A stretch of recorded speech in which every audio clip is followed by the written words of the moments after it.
but it was absolute hell to get back home. So it was eventful. Okay, good. Today cooking new bear. Yeah, we can make something new today if you guys want. 2 weeks off, unacceptable. Yeah, with the haircut reveal. Oh, like as you can see my beard and all, it's so rough. So probably not today.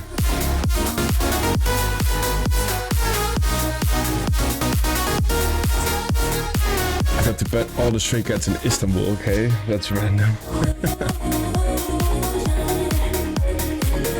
How did I not know you're streaming regularly? Yeah, I'm trying to keep it regular. Jesus Christ, I can't even say it. Regularly. I don't even know if that's how you say it. But yeah, I've been trying to stream more and more. I did it for like a couple of weeks, and then obviously the month of December happened, which is always just crazy busy. Especially I went to Finland to visit Emilia and her family. So yeah. Okay, this can go. I hope you guys liked the new track with Mike. Happy finally, well, look, happy it came out so fast after finishing it. So when you come to the USA, I hope soon. We're working on my visa still, so but for sure this year. So yeah, but it's great to see you guys. It feels like it's a while. How was your first hockey game? It was really good. Well, I've been to hockey games before, but it's been a while. So I went to this hockey game together with Emilia and our friends in Finland. And it was great. Like the mascot came out and then gave me like a scarf from the club and stuff. So it was really nice. How about you, Chris? Like, are you big into the hockey stuff? Since you're from Canada, so you need to see the One Night Project. I can look for it in the stream. I Brooks, you streamed earlier this time. It's only 2 a.m. here. Damn. Would you go to a World Cup match this year? Maybe. I've always played soccer or football, whatever you want to call it, like since I was young, since I was like 4 until I was like 16. So I did play it a lot, but I never really watched it on TV. I never really got the appeal from it. I went to like a couple games and stuff with friends, and which is fun, but I don't really follow it on TV that much. But yeah. What position did I play? Defense. So it was mostly like right or left defense. I don't even know how to call it in English, but bro, I figured out how to do the best raspberry spicy chicken wing. So proud of it. Like honestly, Martin, if you have any upgrades or recipes, please keep updating the recipes you've been sending me on Discord, because I'm for sure gonna check them. I see people talking about Illusions. Die Young will be the new jet lag. Sometimes I love it. Yeah, I've played that so much. Let's see. How did you guys land on actuation for Illusion? Mike actually recommended it. He did releases there before. At least that's what he said, and he was really happy with the results and how they handled the release. And so I didn't have much to do with the label choice. We just finished the track together. Mike and his team came up with the idea to release it there, and I was like, sure, why not? I've never released there, and if he talks so highly of it, then yeah, sure. Take my breath away breakdown. I don't know if I still have the project, but that's all stuff we can look for during the stream for sure. I got a couple demos loaded up as well. What surprise projects will you show us tonight? I don't know actually. Well, like ever since last stream, we fixed the Spire issue, so anything I open is like anything I can find, I could probably open now. So we do feedback. I have class in 7 hours and haven't slept. Yeah, for sure. But I just wanted to talk to everyone first, see how everyone's been. If anyone has any crazy Christmas or New Year's story, let me know. I would love to, yeah, love to hear about them. So yeah, Happy New Year. Yeah, once again, Happy New Year to all of you guys too. It's good to be back. It feels a bit like weird, as if I've been gone for too long, so now I have to like kind of like figure everything out again. But yeah, it's going smoother and smoother every time. So let's see if like we can just share the screen. Probably I was just like trying to do something with this, so you all know this vocal probably, right? just see if I can make like something cool to play. Don't know if I like it yet, but something like, I don't know, just make something super big here with breaks, chords, orchestral stuff, and then just all of a sudden something like that. Yeah, see, a lot of people ask about, oh yeah, perfect, Martin.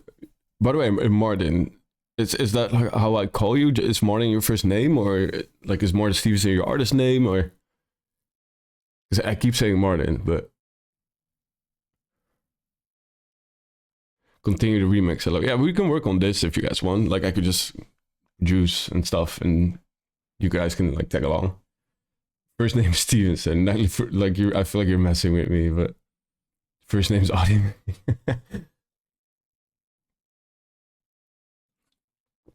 Congrats on the Japan. So yeah. So at the end of this month, I'm going back on tour. So I'll be gone for 3 weeks, I think. Learn to Fly project. Yeah, that's more recent. Maybe that'd be cool.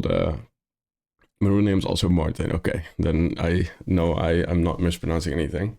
We can go through the Learn to Fly project as well. Like that's very recent, so that's easier to find, and I know for sure it's gonna work. You can call me Thijs. That works. I feel like Thijs is a super Dutch name, so people like tend to mispronounce it or like get confused by it. So I just whenever I'm not in Holland, I just introduce myself as Brooks for my shows or something.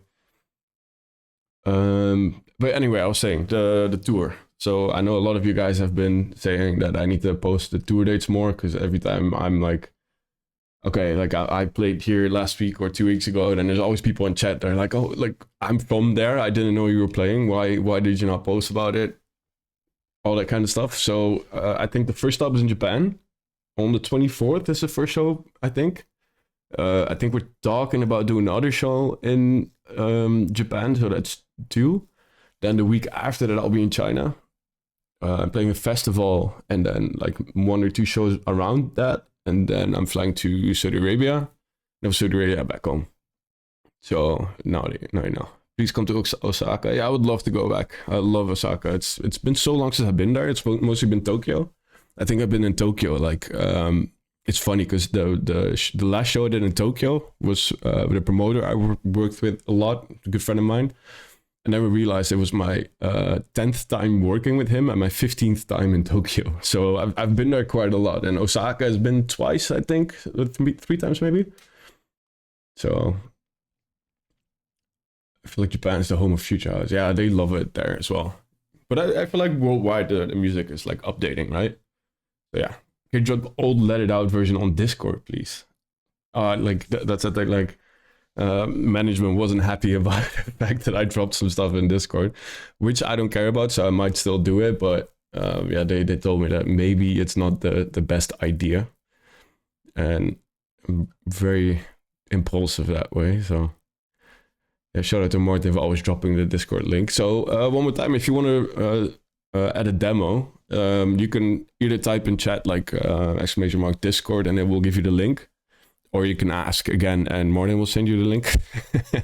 But there's going to be a forum or like a sub thing in Discord where it will be about demo submissions. Just read the text, and I have you can submit the demo and everything through there. And then I have all the demo submissions in a demo form, or like a Google form, and I can just click on preferably a SoundCloud link. Like that's how I set up OBS and everything now. But anything's fine. So I saw the last Tokyo show video, and the crowd was insane. Yeah, like I love playing in Japan. It's so good. So yeah. So. Yeah, if you make me a mod, I can come up with an. How do I even do that? Can I do that from here? Let's see if I can.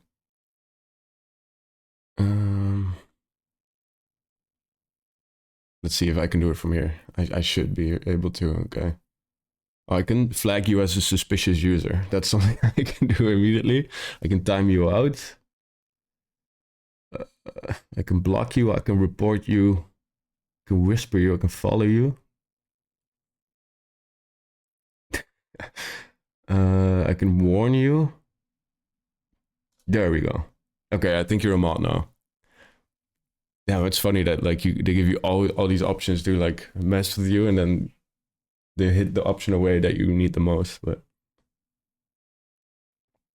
Um, but yeah, like, what do you guys want to do? We can work on music. We can check demos. We can play that horror game again because I feel like we do need to like make it like all the way. You know, I remember last time when we played the game, we got to 8 like right once, but then I got dumb and pressed the wrong button. So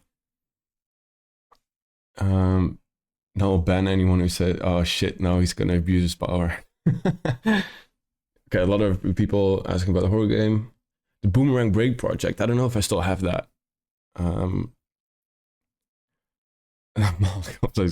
Yeah.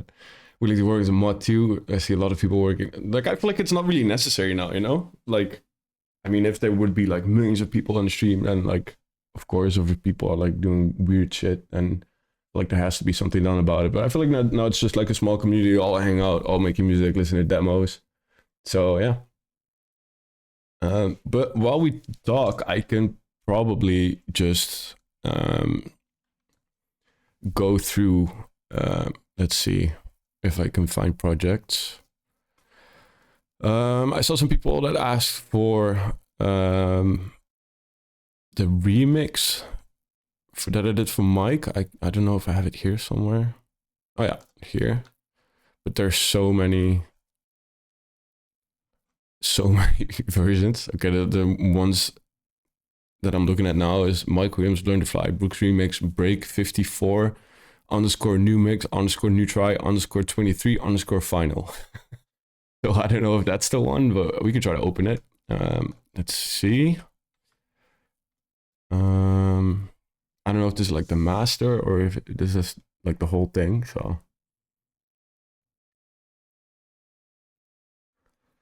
what's going on with the Arkendo collab? Oh, like, it's good that you say that, because I still have to make like a mashup of that to like test out live. So we have like the instrumental, and then we want like a famous vocal on it that like people know and can sing along to. So it works better live, because I feel like it's a very like production technical track. So when it's always hard to like test new tracks, I feel like, especially nowadays, because when you're playing live, it's more about like people want to hear the TikTok acapellas and the well-known songs, you know. So if we just play the song that we have now with the new vocal, like original vocal on it, it's hard for the crowd to like get excited for something new, you know. Especially if it's people that are there for a good night and not necessarily that buy tickets to see you or something, or like they get dragged along by their friends.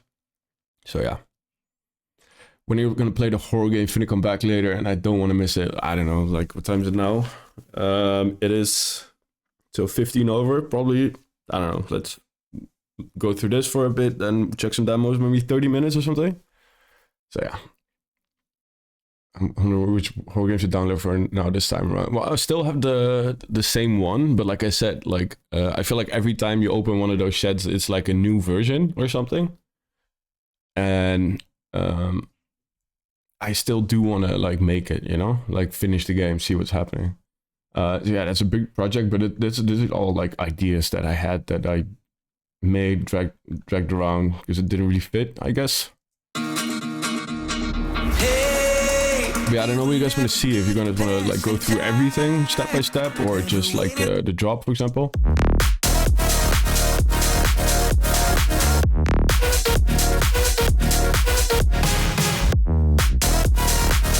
It's way too compressed. But anyway, project bigger than mine. Please not Hetzel or acapella again. No worries. Like, we've heard that enough. I still play it with the Master collab, but yeah. So we can go through this if you guys want. It might be interesting to just go through it step by step. Yeah, I think the track from Mike is like the thing that's really strong is his guitar, piano, stem. I did cut off the transient a bit, so let's see processing on it. So the release is like down and it automates up until we're here. Layered them with the piano.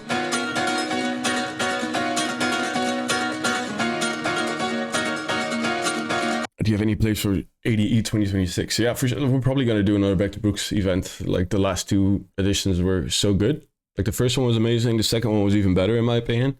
Like we learned a lot from the first edition, and yeah, it was just really good. And like I really liked doing it. So for sure gonna do another Back to Brooks. Probably gonna play other shows as well.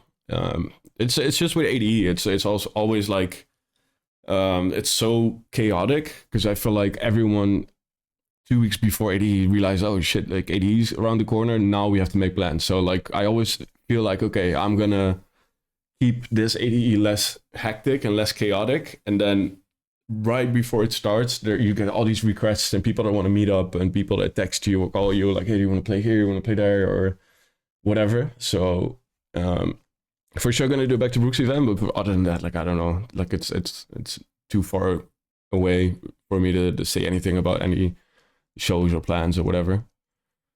But yeah, so we had the guitars, which is just from Mike's stuff. Then I have another Leviathan sample. So this is the sample that I found. Really nice atmosphere. And I just pitched that up together with the piano. Some impacts and texture stuff here. And here's some snappy kind of shaker thing.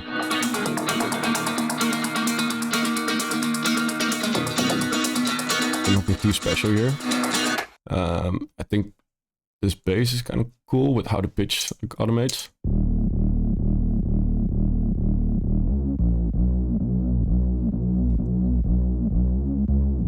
And it like goes really well with everything here.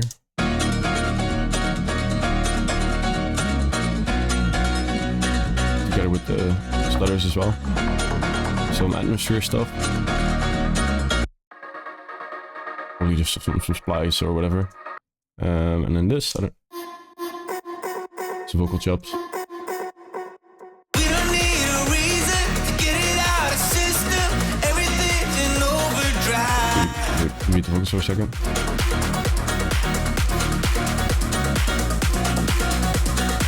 And do some percussion. Super old school. But this is like a really nice clap loop. It's actually from If Only I Could, like one of my older tracks. And then let's see.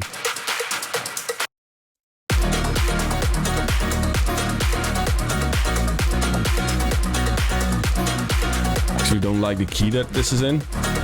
So if I had more time to work on this,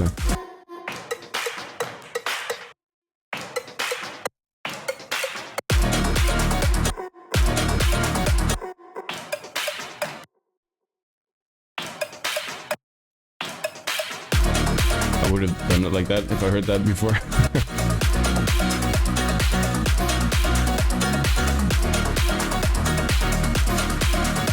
Yeah, and then the vocals were mixed already. There was a lot of like really big flows and layers on it, so I tried to work around it as best as I can, but the treasure processors and especially on the echoes and all that stuff. Yeah, the kick is here. This one, I use it a lot. It's a really nice kick. I think it's also from Splice, so if you want to know the kick, this is it. And then I think the first interesting thing that happens is here, like in the breakdown, right, or like the build up. There's a lot of layers combined, but another Leviathan sample.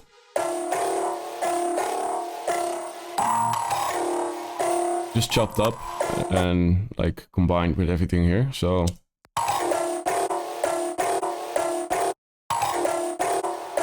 like a reverb that fades in and out. And I just started laying that with like the vocal chops in the track, like the, let's see, the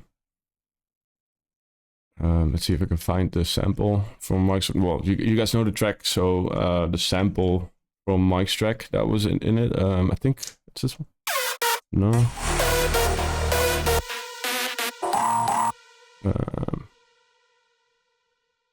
Is it here? I can't find the sample now.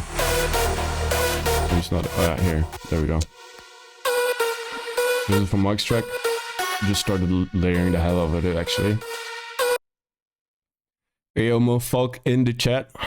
What's up, Mo? How you doing? I still feel like we should do like a stream together someday. Oh, thank you, Martin, for all the... I don't know what you're doing. I'm reading chat right now. I see a bunch of commands showing up. Yeah, it would be a good idea to do a stream together, a breakdown of Take My Breath Away. I don't know if I still like the last projects, because I know you went to came over to work in the studio here, which we basically did a lot for. But then I remember we also worked on it when you were already back. So I don't know who has the last project, you know? Because I remember sending over some presets and the project files and stuff. But yeah, just make some schnitzels. Yeah, that's what I was saying as well. People were asking about it, and then I don't know if I still have the project file. I might have to look for it, but remember you made the final master? Yeah, that's what I mean.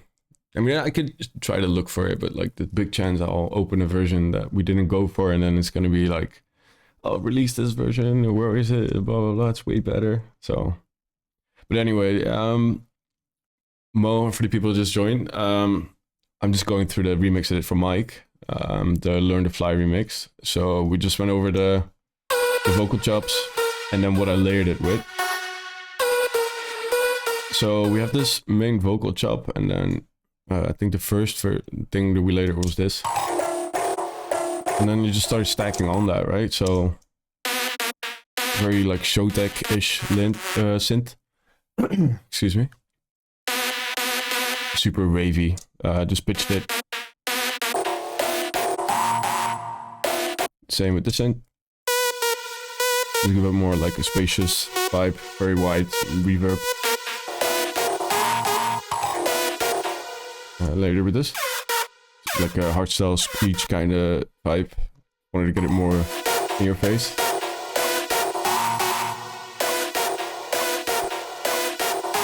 I don't know if these are on. This is just a sub, I think.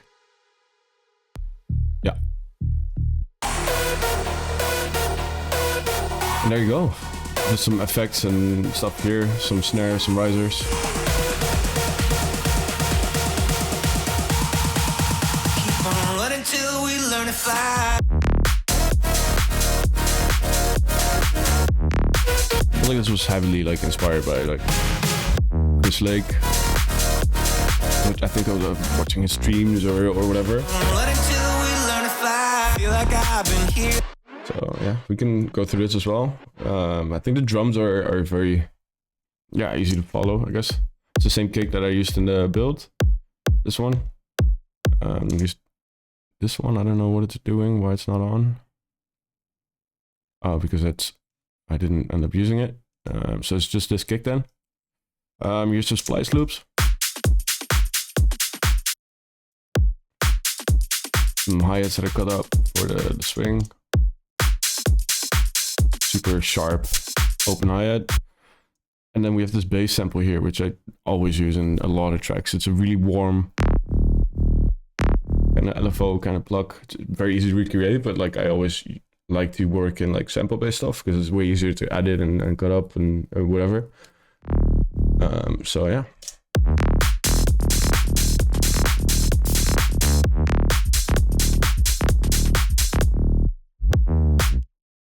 I use some volume automation here as well.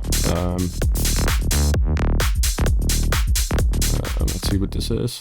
And I think the biggest part of it is this part. This Rave Sin, which is also a Leviathan sample, patched and pitched.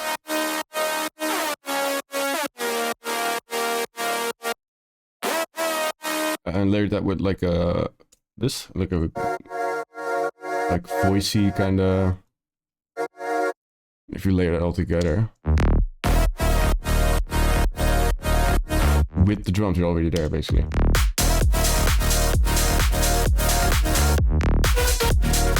And here brought the same synths from all this stack basically, brought that back here, to create like the B part of the track. So you have the vocal chops, the same screeches, the same sounds. And then the fill there.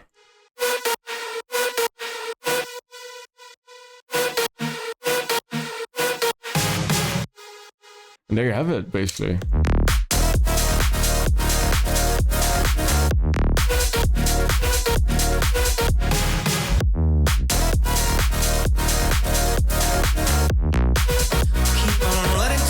Pitch it up there. You just bring it down a little bit. Bring the vocals back. Open skies and closed up doors. There you go. No one seems to listen, but they all Happy to hear the OG Brooks in the second drop. Yeah. Like a lot of people are. I don't know if it's in this project or if it just decided like last minute, like, hey, let's do the switch. Fuck it, doesn't matter. Never waiting on a Saturday. Hey, we were always gonna cross the line. There's nothing too crazy happening here. I like the chords a lot, so.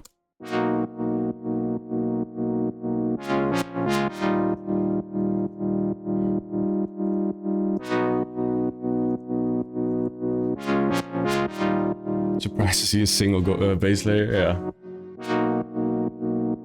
Usually it's a lot more. We don't need a reason. This bass is so nice. Like how it, this glide here.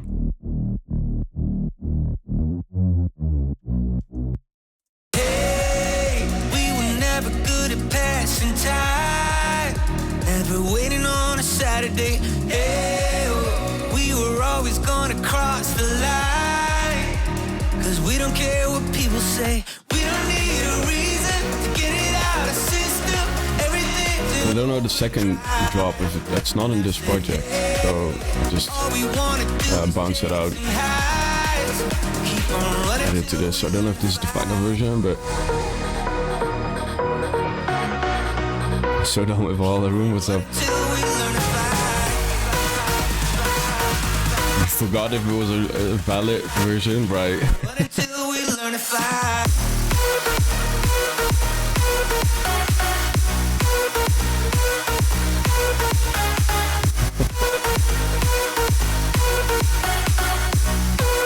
Keep on running till we learn to fly.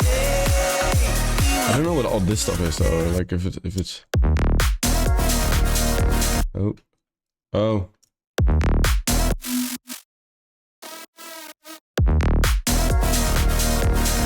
Some stuff not really working. The Kickstarter is off. Is there an automation somewhere? Ah, okay. So let's just do this. It was the original second drop. Someday bass, yeah.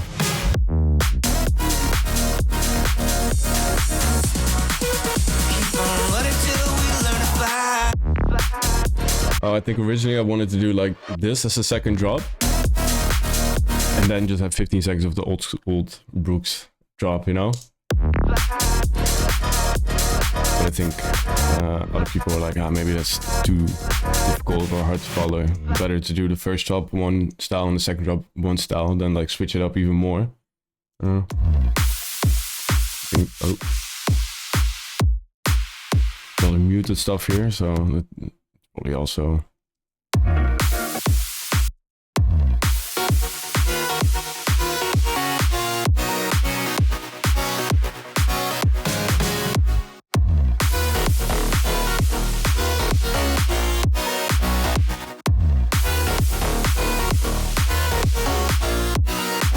Probably the first time trying everything. I don't know if this is gonna sound well. Yeah, it's all muted for a reason, I guess. Until we learn to fly. I don't know if this is anything. Hey, we were never good at passing time.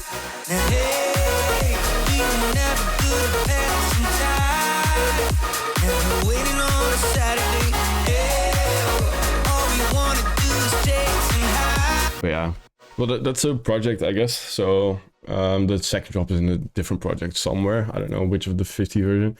Shows the bass in the second drop. The one I was playing here, or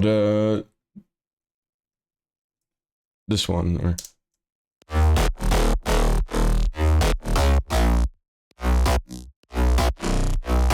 this one or that someday kind of sound?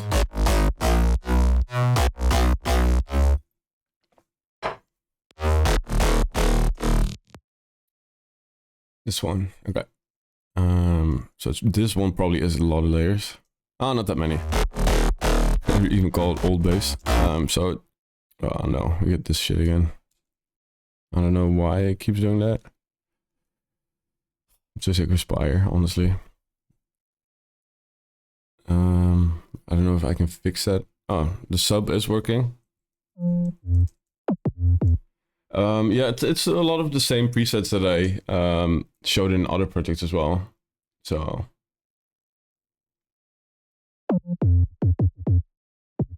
so this is a sub, probably a preset down there somewhere.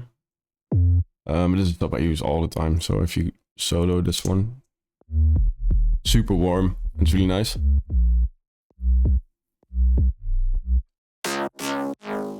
I don't know how I get this to work. Do I? Let's see if I can just close everything. No, no.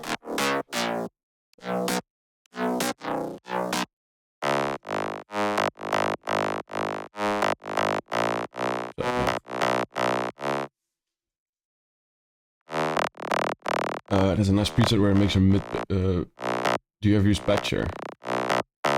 Patcher is just to like link multiple plugins, right? Like you have to do it yourself, or is it? I don't know if there's presets there. Let's see. Do I have Patcher? I have it probably none here. I do. But this is just to link everything, right? What do you mean there's a preset in it? Oh, I didn't even know that. So many presets. Okay. I'm kind of curious now. That's cool. But like, do you just put it on your mixer then, or? Oh. Let's see.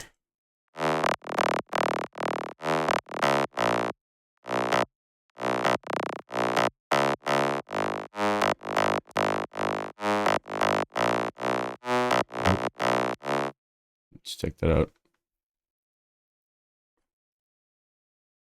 Oh, okay, so there's no sound we have Patcher on it. Let's see. Wait, why does it look different now? Oh, because it's in the mixer. Okay. Filter special. Geez, what am I looking at? Reverb distortion. Okay. Is this supposed to happen or?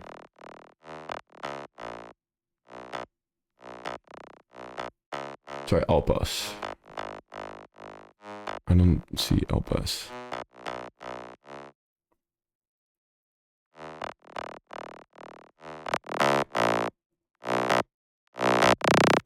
Oh, okay, like it's just, okay. That's cool, actually. I'm gonna try all those.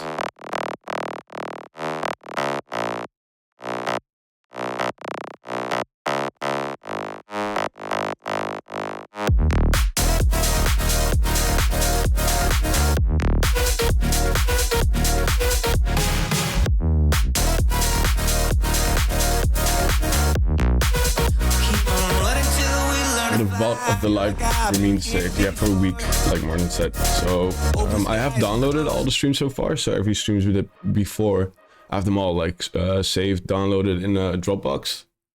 But I don't really know what to do with them. Like, would it be the best to like start like a new YouTube channel and just dump all the VODs on there, for example?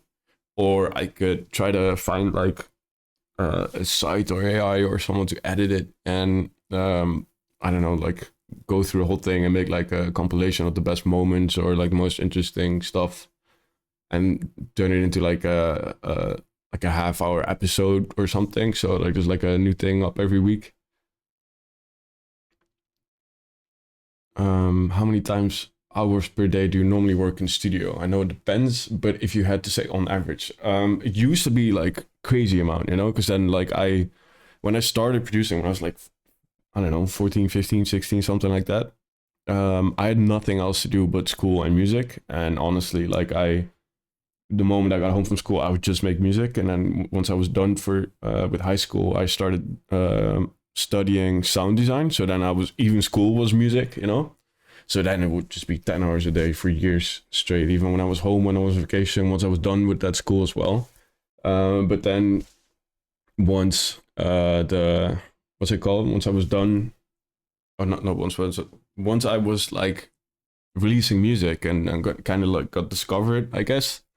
When I signed to like Showtex Management, when I started to make music, release music on Future's Music, and then where Martijn started playing my stuff, and I got my shows by myself, and then everyone wanted to collab, and all of a sudden, like sometimes there would be weeks where I just spent like 40 hours a week just flying, you know, from show to show. I had like 5 shows a week or whatever. So then I dropped down a lot, and then COVID hit, and I kind of like took a break as well because there were no shows. I did some releases, but like nothing was really happening. So then it was like a lot less, and then like after COVID, I picked it back up again. But then the shows also started as well. So is Two Dutch Records your label? I'm still confused about that part. So Two Dutch is my management and bookings agency, which Luke is now doing the bookings for a while now, and he's how do you call it, fusing into the company. So Marcel Woods, he was my manager, or is my manager, and he started the company. Now Luke is getting more and more involved in running the company together with him, and I think he's also like slowly starting taking over. It's called Buzz now. So Luke is Marcel is Two Dutch. Luke worked at Two Dutch. Now Luke is doing so well that he has his own company under Two Dutch basically. So Luke is in Asia right now, like because he has a lot of different artists now as well. So it's all basically the same company, but like different side hustles and companies as well. So do you have the Hero project? I don't know if I can show. I'll have to check with Martijn or his team if that's okay to show. Like, I don't want to like step on anyone's feet or something. So let's see. Vloer is on the Two Dutch as well. Yeah, true. What's your favorite airlines? Very random question. So that depends. I've flown with so many. I used to really like KLM, but like lately it's just like a mess. I really like Emirates. Obviously, was one of the best ones.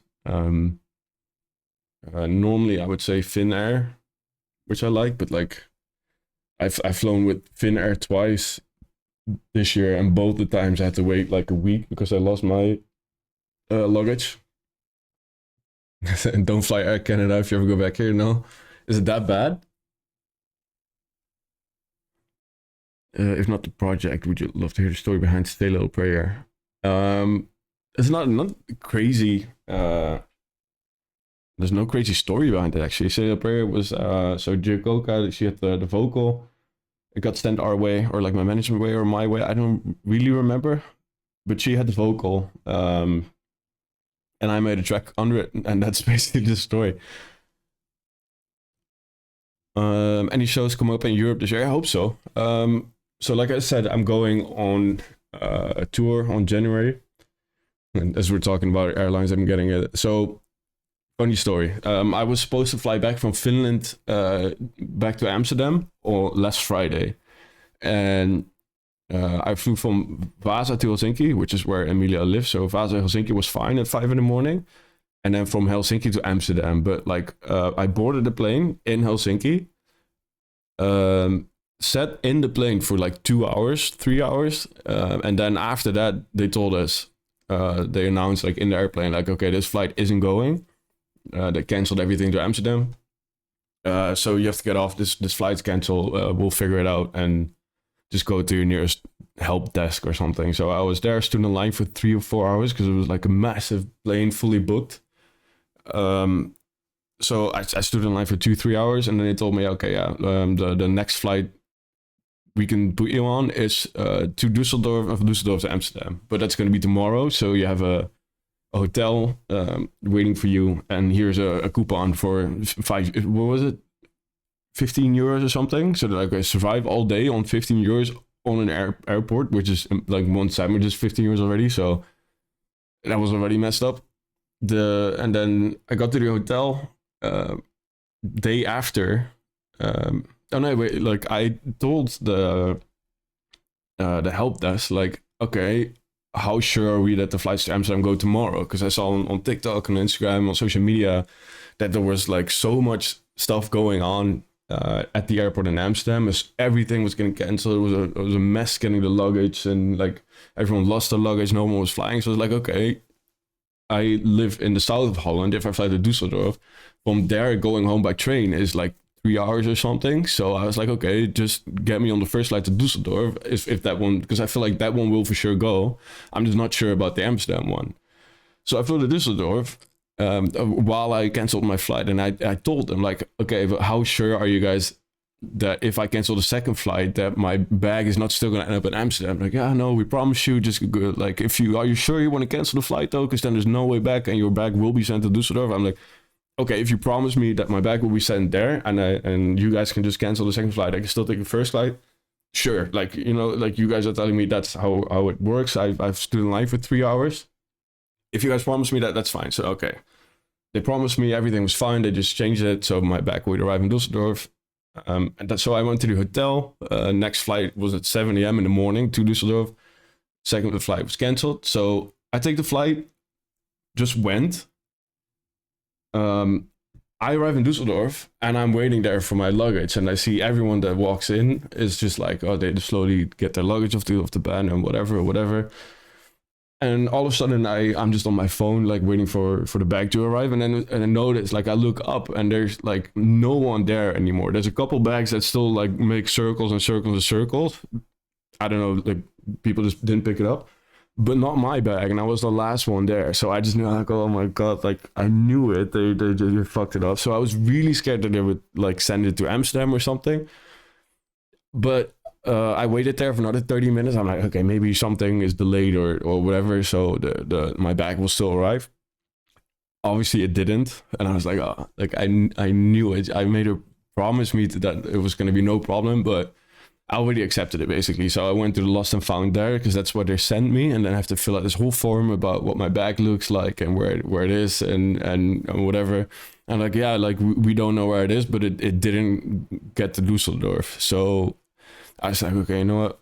It's kind of okay with me because traveling from Düsseldorf to my home is a lot easier without this massive like North Face bag filled with like Christmas sweaters and everything. So it wasn't that bad, but like it was just annoying that like I knew this was gonna happen and it still happened, and it took me 3 hours to get home. And the moment I arrived home, I get like an email from Finnair, like, hey, how did we handle your flight? Like, can you give us feedback? And I was like, are you serious right now? And it was so annoying. And then the next thing that happened, like the day after, nothing about my bag. The day after, nothing about my bag. And then the day after that, I got like a call, like, hey, we found your bag. Is it okay if we come? At least they dropped it off at my home place, which is nice that they do that, but still it was like 4 or 5 days after. But the thing is, so I canceled my second flight, right?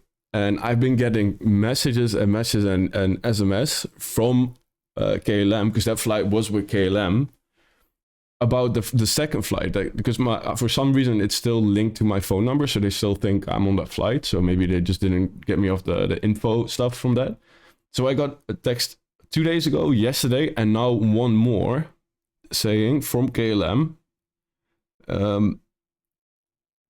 our apologies that the flight is delayed. So this is like the third time that they like, I don't know if you guys can see it, but like these are all messages for that second flight that they canceled. So now I just got one 5 minutes ago that they canceled it, and my next flight is at the 8th of January. I don't know if I can show it because that's like my booking code and stuff.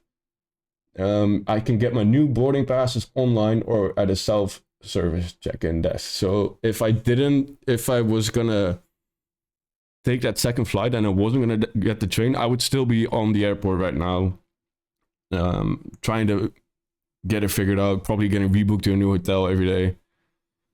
So yeah, it's insane. So I'm really happy I took the train instead of the flight. So yeah.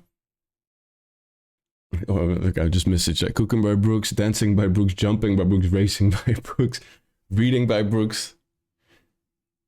If you ever travel via train, avoid Deutsche Bahn as much as you can. They're always late or cancel trains. I've been on there 16 times and we were on time twice. Oh, that shit. Yeah, it was okay. Like I could just travel from Düsseldorf to Venlo, which is like an hour or something. So, have you seen the new Avatar? Yeah, I went with Emilia and a little brother, like 2 days ago. No, like the last day I was in Finland, so that's a long time ago. Then 5, 6 days ago. What do you guys think? Fingers crossed for Japan. Yeah, like I'm flying on the 24th or 22nd, so that should be fine. Random question: have you ever watched Koskobi's Launchpad cover? Yeah, for sure. Like he was like so sick, but like because he was like one of the first, like in my eyes, like people with like a lot of following on Instagram and stuff that posted, or YouTube maybe even. I can't really remember, but like I remember him doing like covers of like If Only I Could, and he reached out to me a couple times. I've had like stamps for all my projects and stuff, so it's crazy talented. Like it's insane. Too repetitive, the second film, yeah. Like I liked it, but like I don't know, like it just I feel like the first and the second one, like the first one was really next level because I remember it seeing in theaters. It was like the first movie that like anyone here saw in 3D, and like the whole world was like, oh my god, this is like the new level on what movies should be, you know. And then the second one was a good movie, but it wasn't as like groundbreaking, I feel like.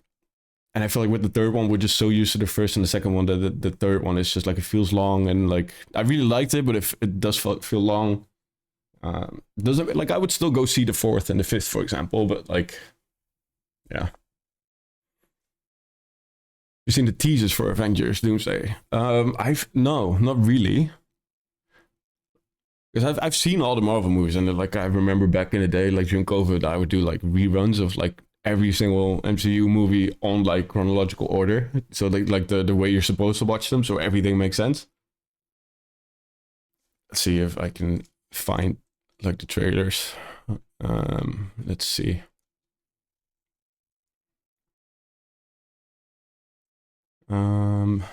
Doomsday trailer. Oh, 4 hours ago. Okay, damn.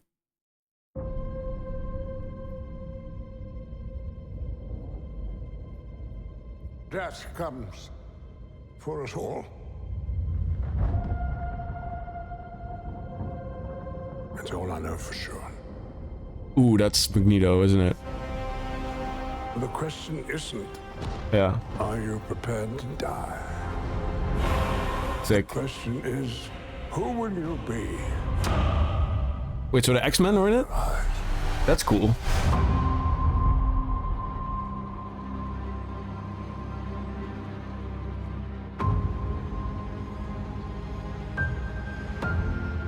Oh, I love that. That's really sick.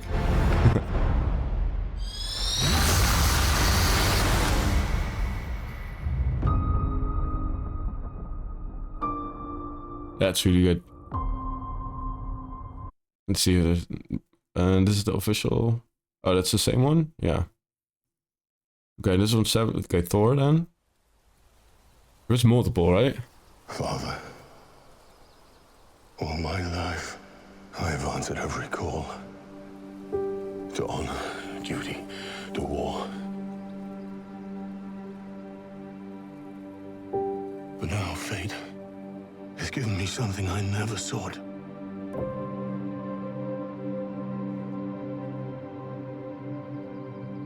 A child. A life untouched by the storm. Lend me the strength of the old fathers. So that I may fight once more, defeat one more enemy, and return home to her. Not as a warrior, but as warmth. Tears in December, damn. But stillness, the kind I never knew. Please, Father, heed my words. Yeah, it looks cool for sure. Looks really good. How about we go check out some demos? I forgot. Thijs, can you tell us anything about the old Kirby collab? Yeah, I think that's like we talked about this on the last couple of streams. I think it's the remix I did, or like the bootleg I did for the Felix track, right? Like Don't You Want Me? So it was never like a Kirby collab. I feel like that's how it came online, but yeah. Okay, people are asking for the demos. Okay. Perfect.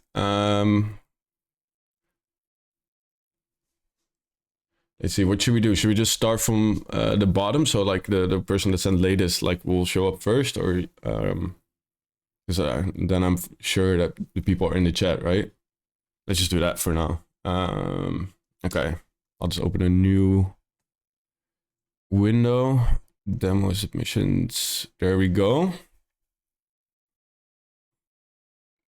Okay, there's 147. But that's from Alta. Okay, perfect.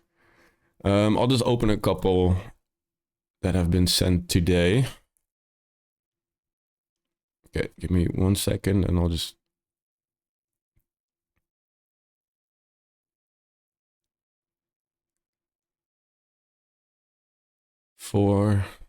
Five, six.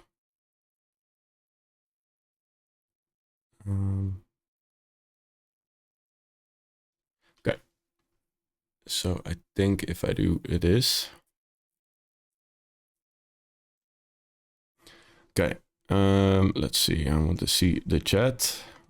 I want to, yeah. Okay, I think, let's see if we do this now. And then I'm a bit rusty from streaming. There we go. Okay, so the first one, Turner, Saved My Life. Let's check it out. Would you stay there when I'm falling to my knees? Would you even notice me? I like the vocal a lot. Is it just me? Very, like, who's this singing? Don't feel the same. It's taken over me. If I daydream, Yeah, I want to know who the singer is too. Really cool. if I lost my Volkva, okay. way, would you save me? Take this love that you gave me. 'Cause when I lost my way, oh, it saved me. You saved my life. Ooh, I like this. So it's a good sign that the headphones go on, so. My way, oh, it saved me. You saved my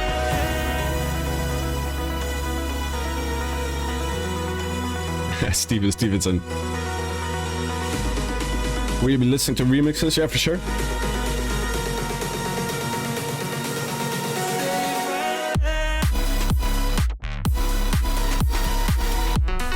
Ooh, oh, that plug.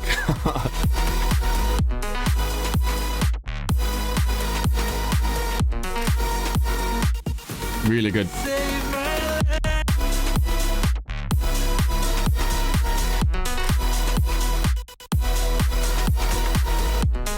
Yeah, really good. Love it.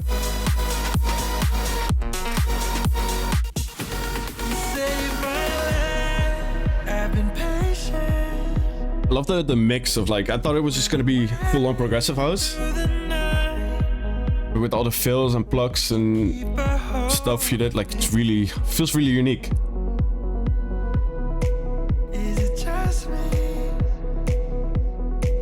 Or it just don't feel the same?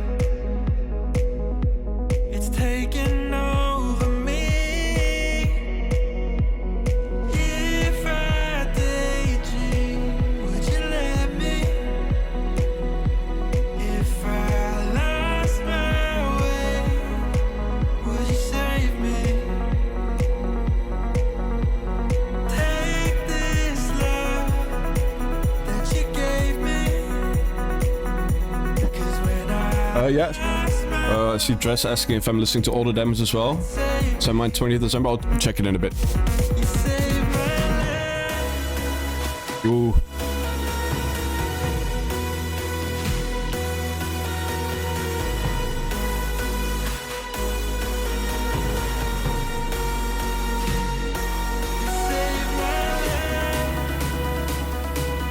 Like maybe the synths, like these big saws, have a bit much high.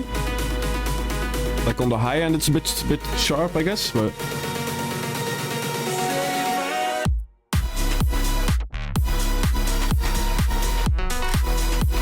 yeah, I love it.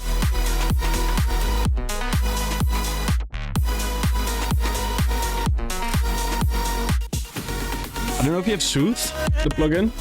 Like that would do a lot on this track, but yeah, I agree with Kate and James as well. Maybe more powerful mid bass, but I think what you could also do, let's say you export these higher saw synths, just export it out as a waveform, pitch it down like an octave, and then like just cut out all the highs and the low ends, and just use the mid of that maybe to fill it up. Yeah, Soothe is expensive, but like that is the perfect plugin to fix stuff like this, I feel like. So yeah, great track, really love it, really cool. So yeah, for the feedback,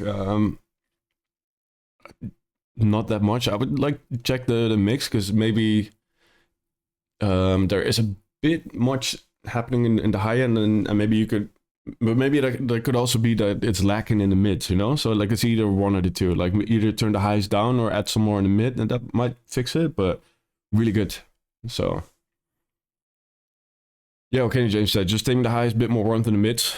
But I feel like if you tackle one of those, it will automatically like solve the other one. So will there be no scares today? Oh, is it half an hour now?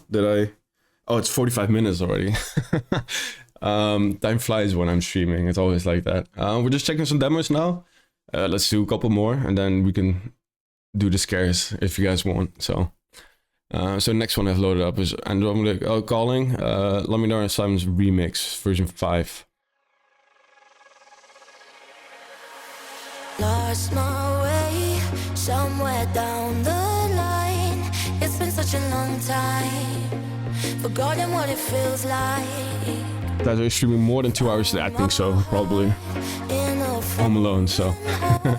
Sitting on a phone line, waiting for the right time. Left my lonely kingdom, looking for a little wisdom. You can hear it if Sick. you listen. Something's calling. Futuristic feelings, breaking down my heart is Yeah, I'm excited for this already. high enough to break the Turn the speakers up. Can you hear it calling, calling?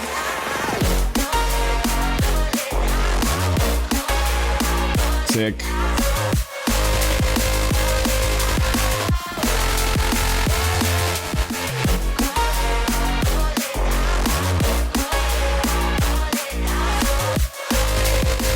Yeah, I really like it. Sick. I see Braddock's, really hope my demo's checked. I gotta go to bed in a little. Is Braddock your artist name? I'll just play it after this one.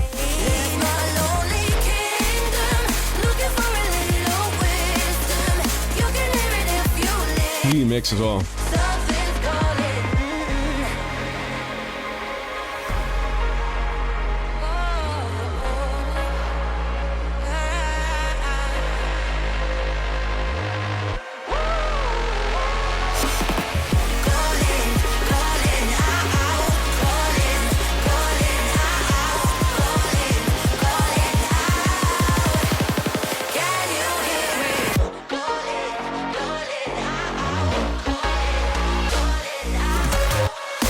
Sick.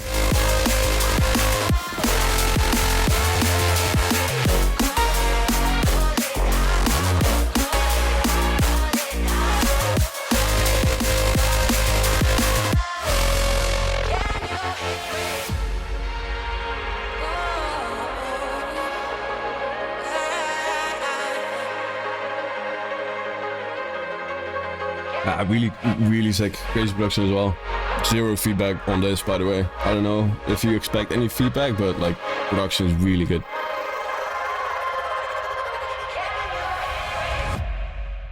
Really sick. Let's see. I saw Braddock say that he has to go to bed, so let's do this.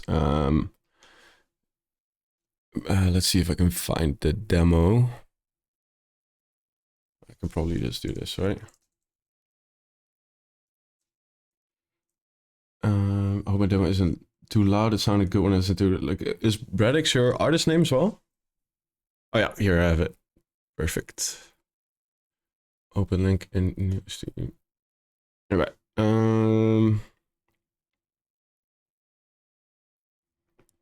Screen share. This is the wrong button. Demo. There we go.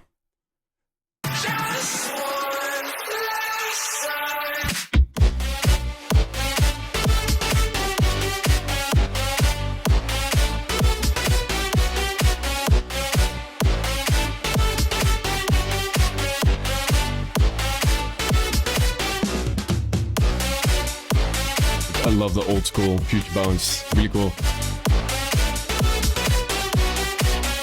Shoe eating skills.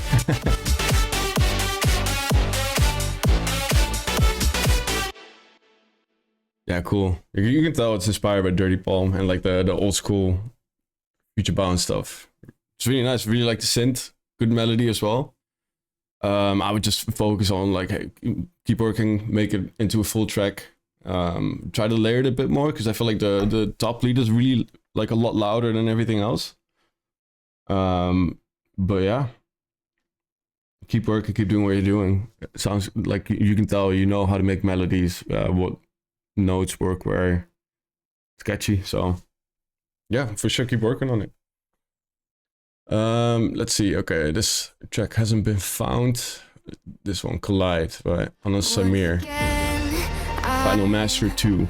Breaking all the patterns, learn my lesson. Okay, Kenny James, gotta go soon. No worries, you can check. We'd love to know what you think. Okay, I'll check this one next. I got away from everything that I'd known, and I won't waste another minute.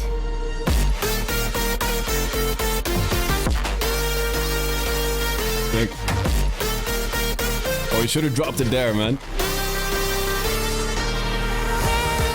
Oh, you're gonna, okay. I thought it was just a drop already. This is really cool. Forget what I said then.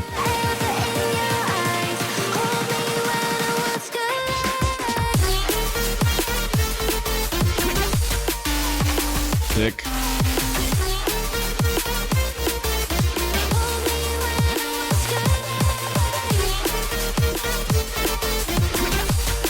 Oh, you can see it a bit.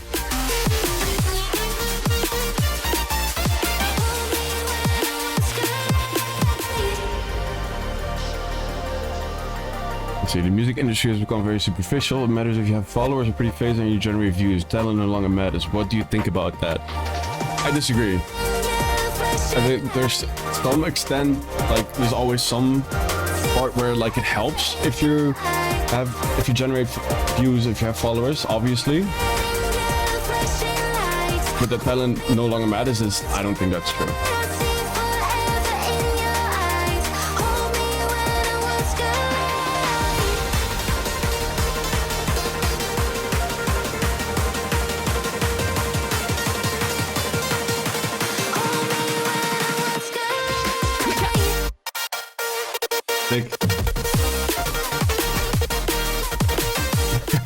It's going crazy here.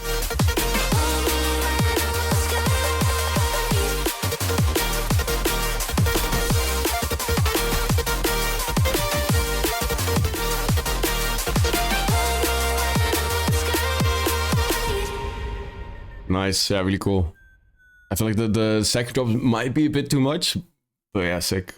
Let's see, I'll be heading out 2 and 10 more minutes if you get the chance. Okay, I'll check. Let's see if I can find your demo. Did you send it today or? Let's see.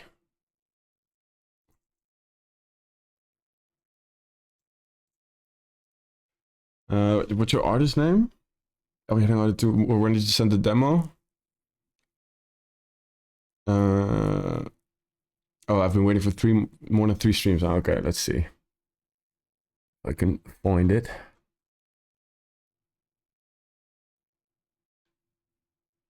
Shivam, okay.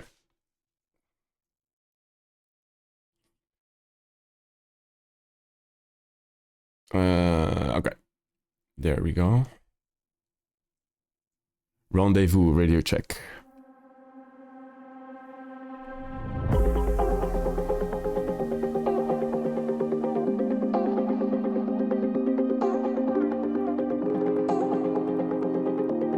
Love these vibes.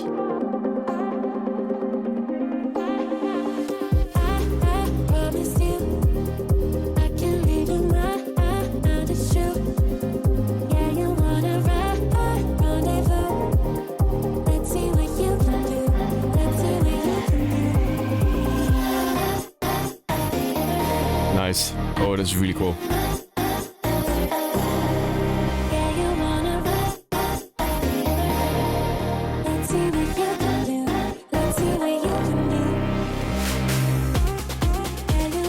That was really cool.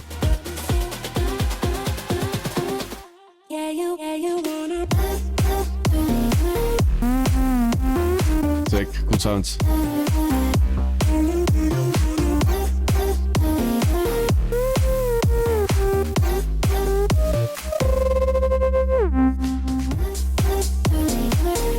I love how mellow it is.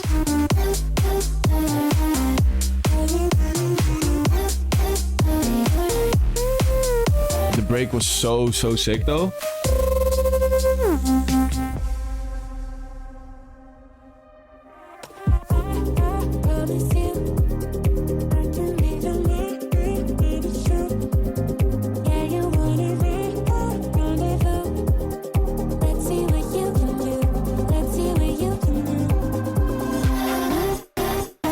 And it's not. By the way, Mo, I heard you say yesterday in your stream that you deleted Instagram. Is it like, what's the specific reason for that? I don't know if I'm like completely out of the loop or anything, but just curious. I was thinking about it today. Because I've wanted to so many times in the past years.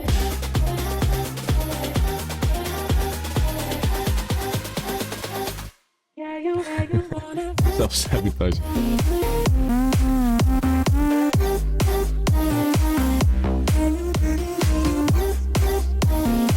Yeah, no worries, take your time.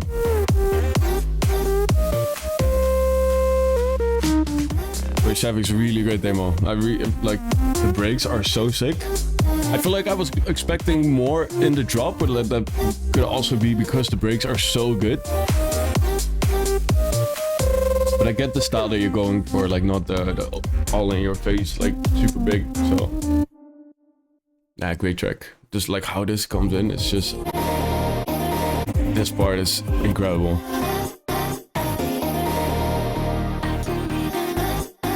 Yeah, really good.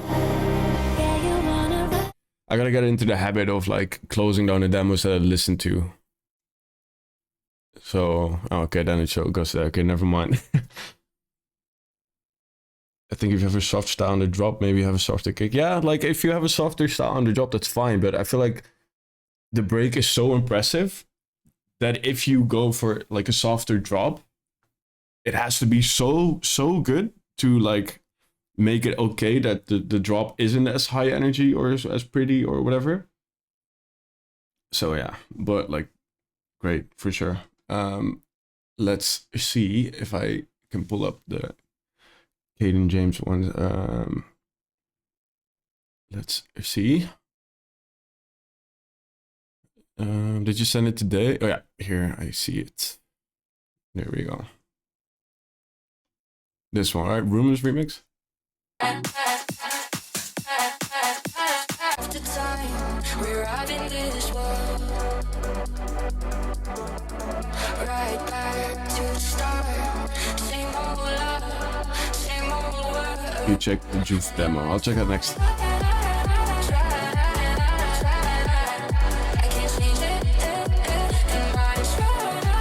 I feel like nowadays people produce on way higher BPMs as well, even with like house or whatever. Like it's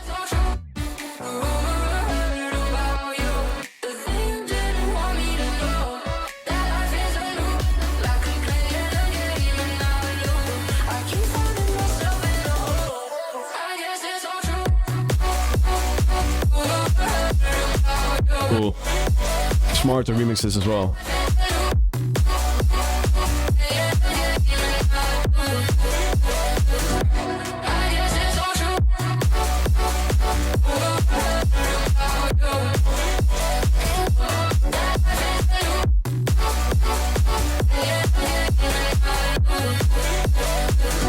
Made this sent to you. Yeah, it's really cool. I was just checking. It's funny because this is made by Thomas Gray, right? And he DM'd me, like he replied to my story. Let's see, or like Legend, stoked to connect. And for some reason now I just found it and I realized like he's been DMing me since 2021, so he's been on it for a while. So I'm really happy for him that like this shit is blowing up.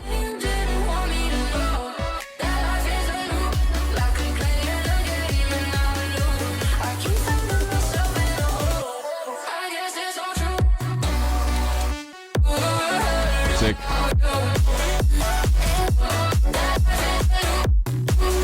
Okay, Mo, I see you comment. I will read it after the demo.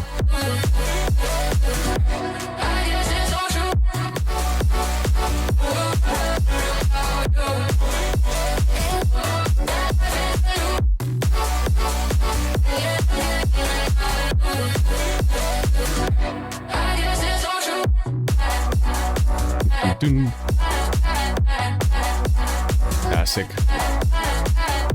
Honestly, just release it like this, man. Like if this like the track is going super viral right now, right? So just I don't know, make some TikToks about it, Instagram stories, reels, whatever you need to do. Just post the same snippet.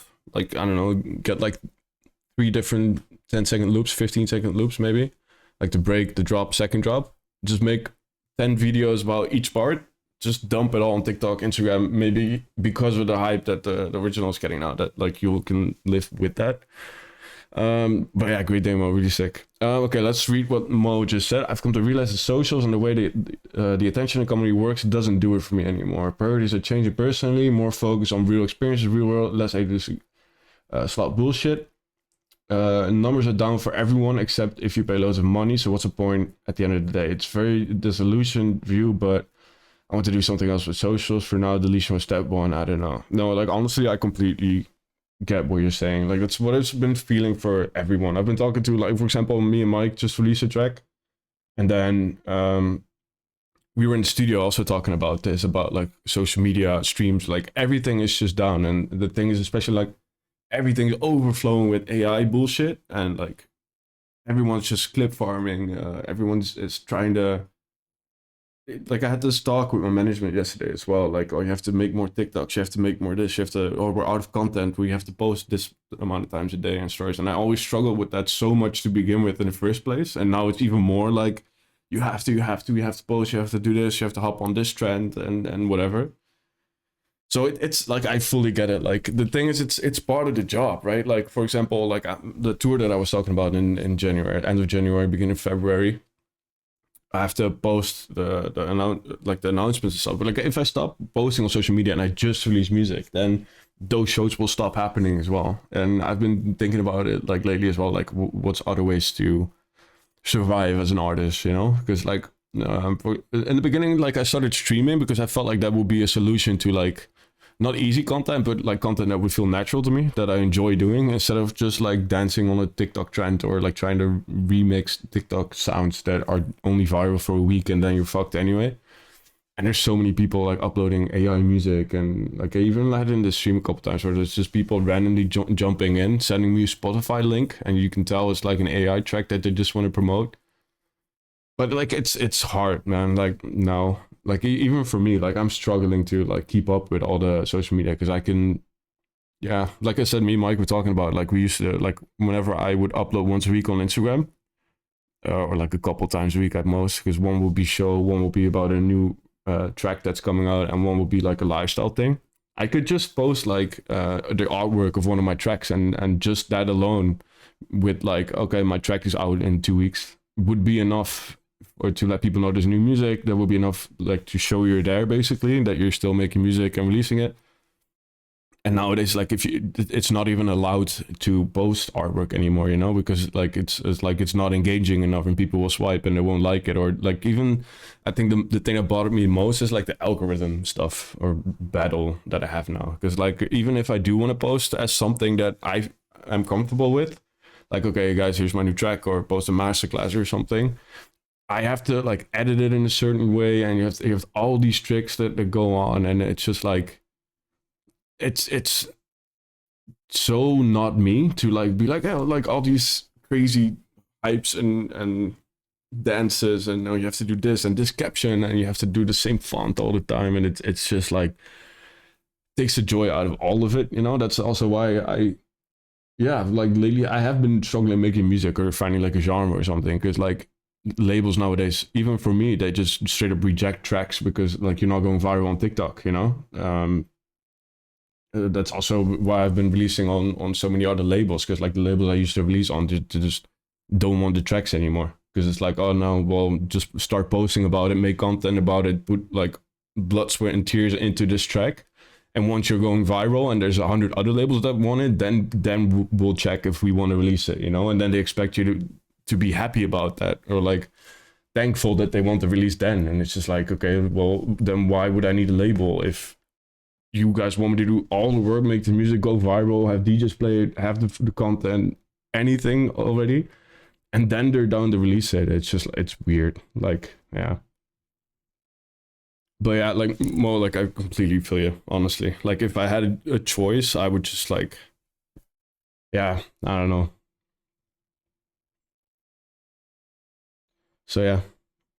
Wish I had a solution. Yeah, me too. I feel like if we wait 1 or 2 more years, AI will completely take over, and you can just like upload a photo of your face and your music, and AI will just do everything for you. And just then we're like back to square one. But then we, like, a couple years ago, we barely had to do anything. Now we have to do so much, and then a little bit from now, AI is so far that it will take everything over that we don't want to do, and then we could just go back to making music again. But at that point, people will leave socials. Yeah, well, that's it. But like, that's problem solved, you know, because then there will be some, like, I feel like at some point there will be like a social media platform or something that's going to go viral. I feel like that's what's going to be the next big social media thing, because back in the day you had like Facebook, and then Instagram, and then Snapchat, and then Twitch became bigger, and then you had what's that app that you can upload like 1 picture a day, and it would give you a random notification during the day. And people loved that, because it was like, okay, it's not that algorithm stuff anymore. It's just like a genuine thing. Be real, exactly. I feel like within not too long, there will be a social media that will blow up, that will just have some sort of protection on it, that like AI stuff and AI slop is not allowed. Algorithms are all back to like, whoever you follow, you'll see that on your page, stuff like that. And I feel like people are so ready for that. So if you're the first one to make that, I feel like you're the next big thing, you know. Like you just there's like some sort of protection where you upload your stuff, it will check if there's any AI involved or any fake stuff or algorithm or like tricks or whatever. It's just like, yeah, be real, but like as an social media platform. But yeah, like honestly, a platform that gives you content of the people you follow. Yeah, exactly. The thing, I can't scroll on Instagram without seeing, like, if I see one post that from someone that I actually follow that has been posting 7 times a week for the last 3 years, because that's the only reason why I even get to see his post. Then I get an ad, then I get accounts of people that I don't even follow, but Instagram thinks I should follow them. Then another ad, then people I should follow because they've been doing a lot, like, well on Instagram. And then someone that like I didn't even know I was following, and it's just like, then I just close the app again, you know? Yeah, but is it even possible to block out AI? Some programmers say you can't really do that. Oh, I think it's possible, because the thing is, when like I was doing some research on this, and it was like some guy was explaining like back in the day, apparently when internet was like first around, there was also a big scary like thing, like, oh my god, what is internet gonna do? Like, how do you know who's on the other end of the computer?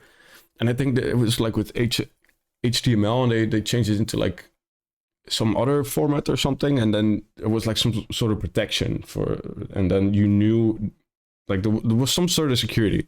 And I think they could do the same thing with AI. Like there has to be some, like there's no way that like there's going to be like on social media where you just, I feel like once we get like some sort of other option, you know, because now there's no other option. I feel like you are just forced, like AI is just forced down your throat. There's nothing you can do about it. Like, I don't know a single person that's on Instagram and that is like, oh yeah, I love all this AI shit, you know, like I just want to see ads, AI shit, and getting recommended stuff that I don't even follow. No one is going to say yes to that.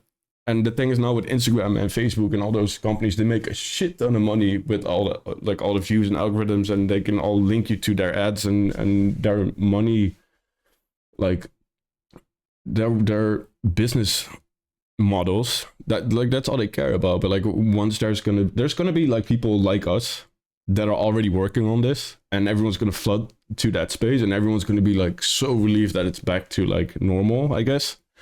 At least that's what I hope. I feel like that's like my positive take on it.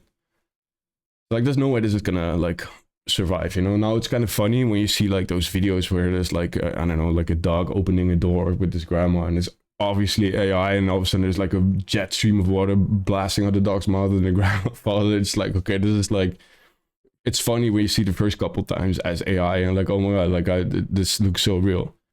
But then once everything's AI and nothing is real, nothing's personal anymore, then like I feel like people are like not really caring as much anymore. I've seen that a lot now as well with like influencers online on like TikTok, Instagram, especially. People are like struggling right now, you know, or like people like buying houses impossible, the grocery prices are going crazy, and then you have these crazy rich influencers or whoever that people used to look up to, like doing an unboxing of 10 new Chanel bags, and people are just like, we can't relate to you anymore, and they don't want to see it. So I feel like we're heading towards like better times. So like at first it's gonna be worse, but then there has to be a solution to it, because no one's gonna do this. Like, yeah, like it's like crazy. It's like I know, like I'm not like I have nothing to complain, but it's not like I'm rich or something, you know. Like I love doing the shows, I love making the music, I love like streaming, connecting with you guys. But it's like, how dumb would it be that I'm just gonna make my whole personality about like buying expensive stuff, like doing expensive brand collabs and stuff, and then expect you guys to watch me unbox that and expect you guys to be grateful for me doing it. Like, it's ridiculous. Suno should be banned. Yeah, I was looking into it like yesterday, because I refuse to do like use Suno, for example. I just make like, I saw some research online, like how much of it is just straight up generated, uploaded to Spotify, and it's like a huge issue, and I never really wanted to get behind it. But I feel like I just can't get around it anymore, because like lately, like getting vocals and stuff is harder as well, because they're just asking crazy amount of money. Even if I'm in the studio with them and I do like writing sessions with them and we write the vocal all together, and then we're like with 4 people, for example, then the track is done, we find a label, and then the vocal deal has to be written, and then it's like, oh yeah, like this guy wants 3,000 euros, the other guy wants 4,000 euros, and the other girl wants 3.5, and then they all want to cut as well. It's just like, okay, like I can't afford that, you know. And then it's getting tempting to just like write my own stuff and have like someone from like an Audime, for example, just help me out with that. Like, what's the point? Like, if it saves me 15,000 euros, why would I not use AI per track, you know? It's just ridiculous. And then I talked about like some of the writers and vocalists, like, yeah, but like you do shows. I'm like, yeah, but like I worked 15 years of my life to do these shows, which I'm getting paid for decently now. Like, it's not like the first 10 years like I had no money at all. And now it's just like, okay, because I've worked to the spot where I got now in 15 years, and you think I have a couple songs with a lot of streams, and now like they can just rip me off a 15k track, and it's like they don't even believe in the track anymore. They just want to see money up front, and it's just like, okay, then even with musicians, like the love for the music is gone. It's just like, it's sad, man. So yeah, Let's see. It's such a web of broken system interacting with other broken system. The solution are hard to come by. Yeah, for sure. Is no vocalist interested without vocal? You know, like for sure. There's like I'm working a lot with Freddie Ellenberg, which is like best singer songwriter, down to earth guy that I've like I met him at ADE 2 years ago. We had a writing camp on the first day, so we wrote a couple vocals together, and which was really nice because the other person that was supposed to be there didn't show up, so it was just me and him in the studio. And then he started playing piano. I started showing him my music, and immediately it just clicked. You know, like sometimes it's rough because then like you just know like okay, we're starting to get to know each other, and it's like okay, let's make music. But sometimes some sessions just don't work out, which is completely fine, but it just happens. And then with Freddie, it was just like immediately like a real click. I took him with me the rest of ADE because like we met up on a Monday, and then till the day he flew back, he was like with me with all the shows, meetings, and I tried to introduce him to all the manager people and whatever would help him to get more gigs or get more producers to work with, whatever. Met up with him this year as well. I did a couple sessions together. He's super chill and he sends me ideas and he's like, oh, like, what can we do? Can we work together? And he's not about like, he genuinely loves making music and he wants to just, that's all he wants to do. It's just make music. And which is so contagious to work with someone like that. Which is also why, like, for example, I had I'm probably going to do a sample pack together with Dropgun this year. And they, most of the times they have like vocals with them as well. Like the first person I think about is, okay, fuck yeah, I'm going to do with Freddie. And then I asked like Dropgun, like, is there a fee available for a vocalist, for example? And the first person I think about then is, okay, that's going to go straight to Freddie. And it's just like, that's just how it works, I feel like. And then it's so much nicer to work on music like that and whatever. So, yeah. Let's see, honesty time. I hate how AI changed the way people produce. Just a couple of words typed and boom, you got a song. Zero creativity, but it's here and it's going to stay, so we got to find the best way to utilize it. I completely agree with that. That's why I like using it for something I can do, like platforms like Audimate. That's why I even work for them. They seem to be one of the only ones doing it the good way. I fully agree with that. But that's a thing. I've said that in other streams as well. I feel like there's no way around it, you know? So we can either like be sad about it and be stubborn and be like, yeah, I'm not going to do it. But then you're going to be left behind. So that's also why I was looking into Suno, for example. And that's why I would love to work with Audimate. So I'm happy that that you're going to show me how it all works tomorrow. By the way, Martin and I have a meeting tomorrow at 11. We're going to see how the Audimate stuff works. But yeah, like I fully agree with that. And the thing is, we can ignore it all we want, but it's here and it's going to stay. And I fully agree with the fact that it's the best when it's there to help. Because I feel like we had the same issue with Splice, for example, when it just released. Because everyone was like, okay, I don't know how I feel about this. Because like we have to make our own presets and we have to make our own samples. And now anyone with a laptop can just download samples, but like look how everyone is doing it now, you know, there's no way around it. So people just started using it and kind of adapting to a new way of producing. Because I would spend like before Splice, I would spend weeks on just trying to create the right bass, the right this, the right that. And then with Splice, you could just literally Google like, okay, I need this at this BPM, this key, and then you had it. And now everyone's okay with that. So I feel like it's going to be and honestly, nothing really changed music-wise. It was just a lot faster and like a lot better like production or productive way to make music. And then once everyone accepted it, everything was fine. And I feel like still the people that were creative anyway use that to their advantage. And people that think like, oh, I'm just going to download Splice loops. Yeah, like you're never going to make it if you think like, oh, I'll just have a laptop and I'll just drag in some Splice loops and that's enough to get to the top, you know?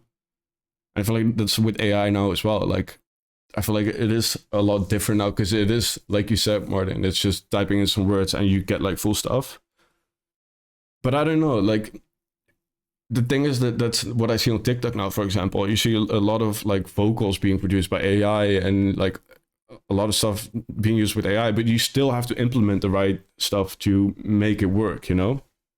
So an AI vocal, for example, the production around it still needs to match the catchiness. So yeah. Espresso by Sabrina Carpenter is a splice loop that loops the entire time. Yeah, but like, it is a hit, you know, and there's so many splice, but I feel like there's always gonna be the whenever a track is a hit and it has a splice loop, there's always gonna be people online that say like, oh look, I found the splice loop, but like the splice loop has probably been there for like 4 or 5 years already, and it's just the right producer that found that, made a whole track around it, even if it's a loop the whole time. It's the same thing that I did with the track with Mike. Like I found that splice loop, the vocal chop thing. I found the loop, chopped it all up, and made a whole track around it with like a real vocal on it. I sent it to Mike. He got an amazing idea for the drop right away. Like the whole thing started off of splice loop, you know? So yeah, goes to show that it doesn't really matter. The mainstream audience doesn't really care if it's splice or AI. They want a nice song. That's the thing. And funny thing is, I always use my sister and my fiance as like the first people I send my music to for feedback, because like they are target audience, you know. Like I can send it to all my producer friends, and they'll tell me like the last 2% that needs to be fixed on the compression or the EQ or whatever. But if my sister, for example, doesn't like it, or it's too busy, or she says it's like, or it feels like it's. She has the most random feedback, for example. She's, oh, it sounds too busy, or it's too fast or something. That's the feedback you want to know, because that's what the average listener is going to notice as well. Yeah, like I'm always trying to perfect things too, but I feel like that's also my downfall, you know? Like I have so many projects, as you guys know, because we've been through like a lot of them on stream. And it never gets released, but like the things that I'm stuck on, for example, like the reason why the track never got released, because I wasn't happy with this hi-hat, or I feel like the mix could be better. That's stuff that like we will hear it as producers, you know, because we're like, that's our interest, that's our focus on everything. But there's so many tracks that I didn't release, that I feel like if I released those at the time they were ready, or like as ready as I thought they were, would have done amazing things. But like I was too stubborn, I was too nerdy about my production and stuff, and looking back on it, I wish I released them. And I was just like, you know what, no one's gonna hear this, or like no one's gonna not like the track because I didn't change the hi-hat or whatever. So yeah. I send it to my artist friends that I'm not doing EDM, and they always find a reason to shit on it. Well, we should find better friends then. Let's see. I don't know why labels focus so much on things which normal average listeners will never care about or notice. Well, like there is a like, I'm not saying your track shouldn't be as perfect as it can get, right? Like obviously, if there is something that will make the track better, go for it. But I'm saying like there's a lot of times where I never even sent the track to labels, because me as a person was like, okay, I can do better than this, or this isn't how it should be, or if I work on it a week more, then it will be ready to send out. So there's got to be a balance, you know. Like if A&Rs and labels are like, okay, there's something wrong here, or the sub is clashing with the kick, for example, you should fix that.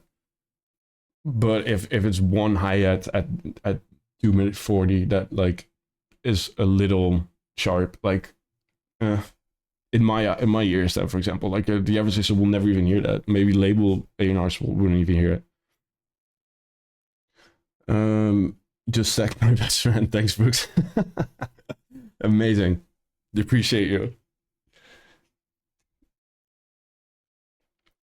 How does it normally work with your own music these days? I feel like I've been a lot more how do you explain as well? I'm a lot more accepting and open to feedback. You know, back in the day, I was just like, let me make my music and it has to sound like exactly what I do, and then I know best, you know? Which was just selfish. And back in the day, I think because my music was blowing up so hard that I was just like, okay, let me do it, and I know best. But then there was other people that did have best interest, you know, which I wouldn't say ignore, but I was just too young, and I didn't know that like there was a lot more to achieve. Like let's say if I spent half of the time that I spent into making a track that 1% better into social media back then, it would have done like even more, and I would have done I could have done more brand collabs or more shows, or I could have done something special for the shows, make like a new intro, for example, instead of, let's say like I play a 1 hour set and I'm working a week on one track because I can't get this little mid bass the way I want it, you know. That's like 10 seconds of 60 minutes. But if you just accept that one bass is maybe not as good as you want it, while no one else will hear it, and spend that entire week on a new intro and 2 new ideas, that's could have been already the first 5 or 10 minutes of your set that like is completely new, completely crazy. People will film it, ideas, oh my god, he's playing the whole first 10 minutes is new, never heard this before. While I'm just focusing on that mid bass, and maybe it's a track that I'm gonna play like 45 minutes into my set that people will never even realize, like, okay, this mid bass is like there's a annoying frequency or something. I feel like that's also how you should look at it more, and that's how I'm looking at it more right now. So yeah, about the AI thing, do you think there will be room for small producers? I generally got no interest to get to the top, but do music on the side next to my main job. Just afraid that AI will just take away all the small jobs now. That's a good question. I think that for sure there will be room for small producers, but I feel like, do you see it as a side job, or do you see it as something that you love? Because if you see it as something that you love, then just use AI to your advantage and be happy that you can make your music faster, or use it to your advantage to yeah, both. I feel like at first just keep having fun with music and keep creating and keep doing your thing, if that's with or without AI. And I feel like from there on people will appreciate like authentic artists and making music, you know. Like every single AI song that has come out, or every TikTok or sound or SoundCloud track that has gone viral because people like it, and then they figure out, oh, it's AI, or people weren't honest about it, that it wasn't an AI vocal, turns out it is. People don't like that, you know. So like if you generally just do it on the side, or as a job or a side hustle, or for fun, just keep doing what you're doing. Like especially like the thing is, it is kind of annoying now how you have to like be like a social media guru and follow all these rules. That's not going to change. That's just the times we live in now. You have to accept it. But production itself, there's always like, I feel like it's always appreciated when it like there's like an authentic, true person behind it, you know. Our civics, awesome stream, man. Got to go. We'll join next stream. Good night, everyone. Good night, guys. Or like whoever's leaving. But yeah. Any tips for networking at ADE? How should I approach people or present them my music? I feel like it's always nice to just, at least what's nice for me is just running into people randomly, you know? The hard thing is when you at a show or you have to do a set and then people try to stop me. I had it at Mike's show because it was quite busy there, and I had to go to the stage. And to get to the stage, I had to go through the crowd, and then people there were like really like pulling my clothes and stopping me because they were at that event to get me a USB, or they wanted me to listen to their music, and then they stand there with their phone ready to go outside to show music, you know. And it's just like, I really appreciate you guys obviously for meeting up and being there to check the set. But it's probably better to then just, for example, wait until the show is over, or like let's say you see me like an hour before the show, then do it instead of like 10 seconds. Like yeah, just I feel like if you're there, you'll run into people anyway. Just like what Martin is saying, have USB ready. Don't overdo it. We're all socially incompetent, yeah. So am I, honestly. But yeah. You're gonna run into people regardless during AD. Just make sure that like you're not like blocking someone's road to the stage, for example, or when you see someone's in a rush or like is already like what I had a couple years before is that like my management was trying to pull me to the next show, and then I'm like, they always tell me that I'm too nice for ADE, that I'm just standing there taking pictures of everyone, talking, listening to demos. And then they're trying to pull you away to the next show. So try to find like your space, you know. I feel so like cocky saying that, but that's the reality of it, I guess. I'm at Retrovision at Lidl, yeah. But that's what I mean. Like, and then it's fine, you know. I'll go alone, but it will be a good experience. Like lots of people go to AD alone for sure. I used to do that all the time. Like before I had my music out and before I was Brooks, you know, I still I think I did like at least 3 or 4 ADs by myself, and I always met people there. I always met people at a demo drop, or I always met people at a masterclass or at a bar somewhere. Like, doesn't matter. Like, I feel like that's how you meet people better than when you're already with a group, because then it's like it feels more scary to walk up to a group like that. While if you're alone and you connect to people with the same interests and stuff, yeah. Any shows coming to Finland, Helsinki area in the future? I hope so. I was talking to a promoter from Finland actually, like on DM. I think he DM'd me for New Year's Eve. I don't know if I replied, so I should probably reply. But I've done shows in Finland in the past, over the last year. I did one on a boat. I did a Big Day a couple times. Helsinki. I don't know, maybe. Hope so. I actually just got back from Helsinki. Let's see, Music with David. I might have 2 shows. My first gigs ever during AD, as I'm talking with 2 labels. Any tips from you for me to watch out / recommend to me while I'm doing my first shows? How was your first show ever? So my first show ever was super out of nowhere, because like I never DJ'd before. I think I've told the story before, but I'll tell it again. So I never DJ'd before, and I signed to Dutch. My manager, like Showtex, managed them back then. And I was like producing with them, making music, and all of a sudden, oh, by the way, next week you're opening for us in Germany. And I never DJ'd before. And I was like, oh, fuck. So I rented like a DJ set to just practice 24/7 for a week. And it went okay. But yeah, my tips for you is just like enjoy it, man. Like, especially if it's your first show. I feel like the most fun I had in my career up until now, it's not the big stages, it's not the big collabs, it's like the way up, you know, like the first shows, the first time your song gets played, the first time you're in the crowd and some big DJ plays your song. Those are like the best feeling you'll ever have, because that's really like, oh my god, what is happening, you know? Because like once you get there, it's starting to like be harder to like keep it going, you know? Like once you reach that peak, like you have to sustain that peak, you know? It's like, it's just hard to stay there, and then everything is so many people involved and so many other different factors you have to think about. And especially if it's your first shows, at least my first shows, my first time hearing those tracks, for example, it was just pure enjoyment and motivation to like go back to what I was doing and making music, and because I just loved it for sure. I missed your show in Turku. I was so sad about that. Big Day so far north, but I see you on the lineup.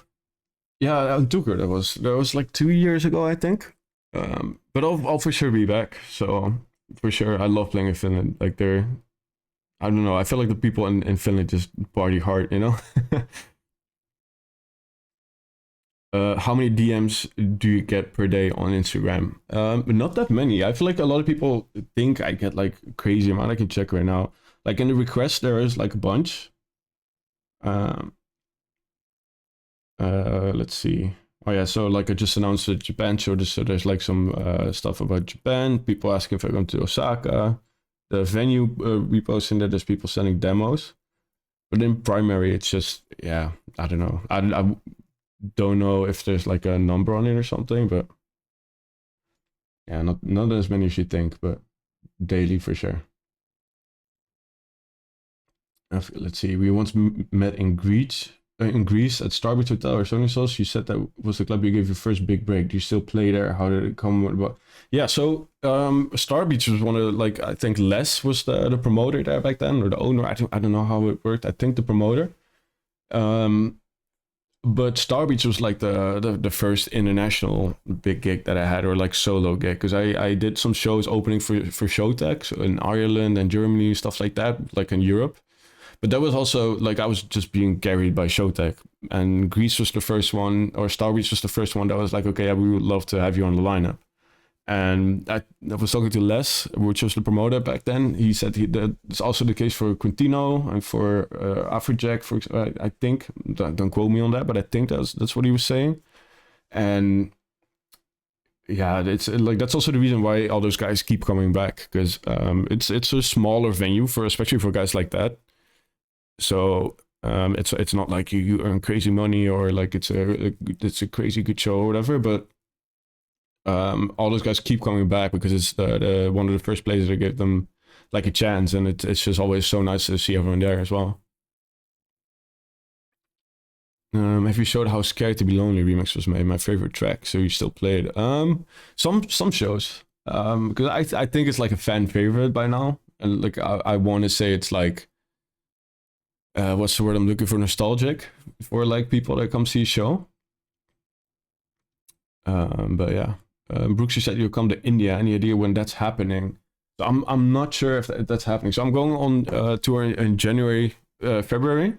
To Japan, China, Saudi Arabia. I think the India show is supposed to be somewhere in that tour, but I haven't seen it confirmed or anything. So I'll check tomorrow and I'll get back to you like next week on stream. But I'm not completely sure that that's happening. Let's see. Music by this will be here in Swiss. Got like the pop rap London thing or techno / tech house up to Harso and D&B. But I think as DJ, you should have the biggest party to do well. That's why I don't go local, because it would fuck me up. Also, most party promoters disagree on bass house or future house. Techno is more profitable. Damn, I don't know what I just read. Let me read it. Oh yeah, okay. So you're basically saying there's like a lot of genres that are going on. Future house, yeah, techno. Well, that's the thing. Like we were talking about it earlier about like the target audience, right? Like. The target audience right now loves the tech house, the techno stuff. So if that's what's being played in the clubs and that's what people like to listen to, even if they don't like go for a certain artist, for example, right? The DJ, they want to play like tech house or techno or something. The promoters have to like take that into account, right? They can like, if they know their audience right now, even if it's just a phase for like a couple months or a year or maybe 2 years, they know that the target audience wants, like, for example, Latin or pop or rap or something. Like, they're not going to book like a DJ that, like me, that only plays whatever. Which is like my DJ sets lately have been so broad as well. Like the show I did in Vienna was so techy, so deep house, tech house, sit up house, and I don't think I even played one of my own tracks, you know, because that's what they requested, and they're like, okay, this is what's gonna work. Can you play a set like this? And I did, you know. End of the day, I'm working for them, you know. I can be stubborn and be like, oh yeah, but like I want to play my own tracks. Why would you book me them? Or I could just adjust. Or yeah. Let's see. Are you gonna play live? The idea I sent you test it out if it's good enough for a collab at the tour. Wait, send it again. And we'll can you send it on Discord? And then we'll judge it with the chat. See if everyone likes it, or if everyone says, okay, yeah, you have to play it and make it in the collab, we'll do it.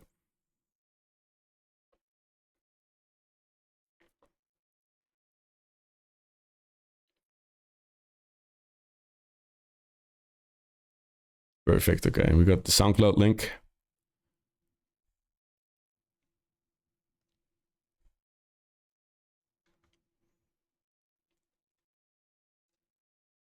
There we go. All right, chat, what do we think? Am I going to test it?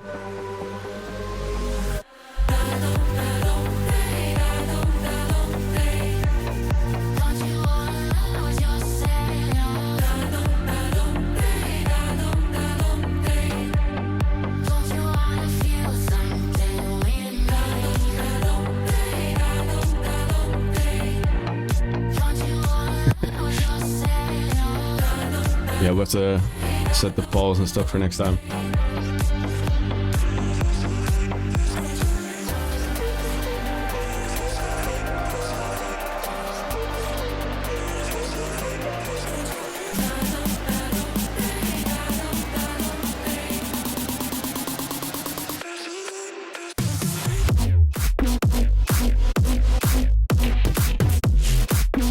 I just love this bass sound, man. It's so sick.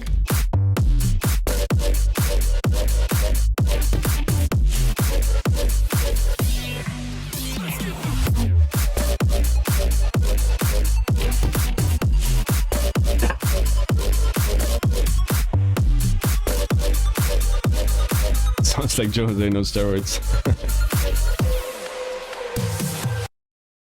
Okay, so Chad, what do we think? I'm like, my first show on tour is in Japan. I'm gonna play in Japan. That's the first question. We can really do a poll, or just want to see it in chat, or like, am I gonna play it? Yes, play it. Why not? Okay, there we go. Chat, yes. Okay, perfect. That's the answer. The people have spoken. Okay, perfect. Then let's make sure we have a playable version, and I'll test it in Japan. I'll record it. We can watch the video on stream when I'm back. I'll probably love it. See, how long have I even been alive? I have no clue.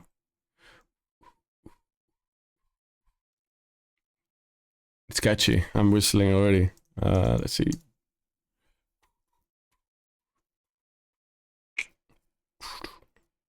Almost 2 hours already. Damn, it's so fast.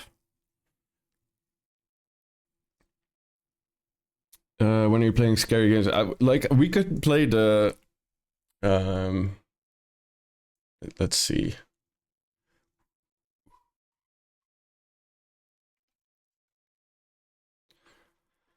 We could play that same one. I haven't downloaded anything new, so we still have the, what's it called? The granny one, and then the cabin factory. So we could play it again. See if there's like new stuff that we haven't seen before. I liked cabin factory. Yeah, like, okay, we can start it up, see what happens. The Finland simulator, exactly that one. Okay, let's start it up, see what happens.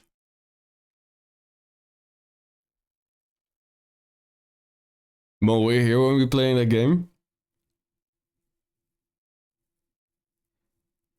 Yo, what's up, Chris? How you doing?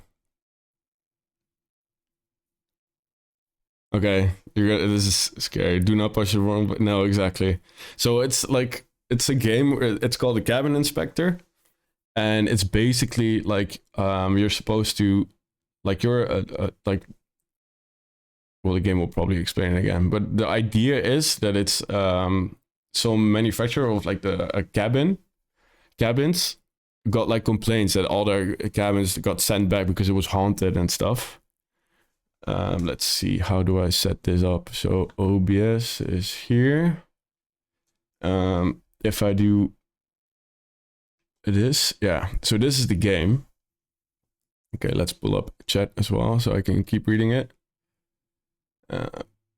There we go. So the Cabin Factory is a game where obviously there's a company that produces cabins, and the thing is they got so many complaints that they sent all the cabins back because they got complaints that it was haunted. And it's your job to figure out what is haunted in them, because like you have to like check every room and everything what's wrong with them, and see what the complaints were about. So last time we did this, oh, it's a bit buggy or laggy. So you have to like go into this like thing. There's going to be cabins that will be, okay, can I, oh yeah, shift was run. Cabins will be coming up here. And you have to figure out if it's haunted, yes or no. So this is the first one that's coming. Good luck, you know, figure out what's scary about them. Last time I got so scared because I would turn on the lights and had headphones on. I don't know if you want to do that now, but people sample your screens from the last time you played the game, really? Okay, so yeah, Mo, that's how bad it got. So this is the description. Like, if haunted, turn back immediately and press danger. If safe, press clear. Any movement means the cabin is haunted. If nothing moves, it's not haunted. So that's the thing where we went wrong last time as well. There was some scary stuff in there waiting for me, but it wasn't moving. So then it's not like haunted. So that's what we gotta keep in mind. Funny thing is, what happened last time is that like I got so scared by the last one, and I was already like, the goal is to reach like 8 correct guesses. So let's say this one is not haunted. You can say, okay, it's clear. if it is haunted, you have to like run back and click danger, and then it, like, yeah, the goal is to reach like 8. I was on 7. The 8th one scared me so bad that I just ran out, pressed the first button I saw, which was wrong because it wasn't clear, and then the thing reset. And then I was like, okay, fuck this, I'm out. So yeah. Let's see, Chris Stice sent a game on Discord, you should check it out, it's free. Is it a horror game as well? So yeah. Other person, I'm gonna go back to work. Alright, see you on. Thanks for joining in. Okay, Chris, let's see. Okay, we'll figure out if we're gonna make this. Oh, I don't like. I'm already getting like, oh, I don't want to do this. Okay, so what we did last time a lot is you can like kind of see inside if there's like anything happening already, but oh, it's already getting darker now. You see, and like I just don't want to do this, you know. Also, my screen is kind of dark. Oh, and like you're just not sure. Okay. So this woman is always in that painting, and now she's sitting there. And I don't like, but they're not moving yet, so this is not danger yet, but I have to check upstairs if there's like, I don't know if she's moving. Okay. Okay, it looks fine. I think this is fine then. I'm hearing stuff.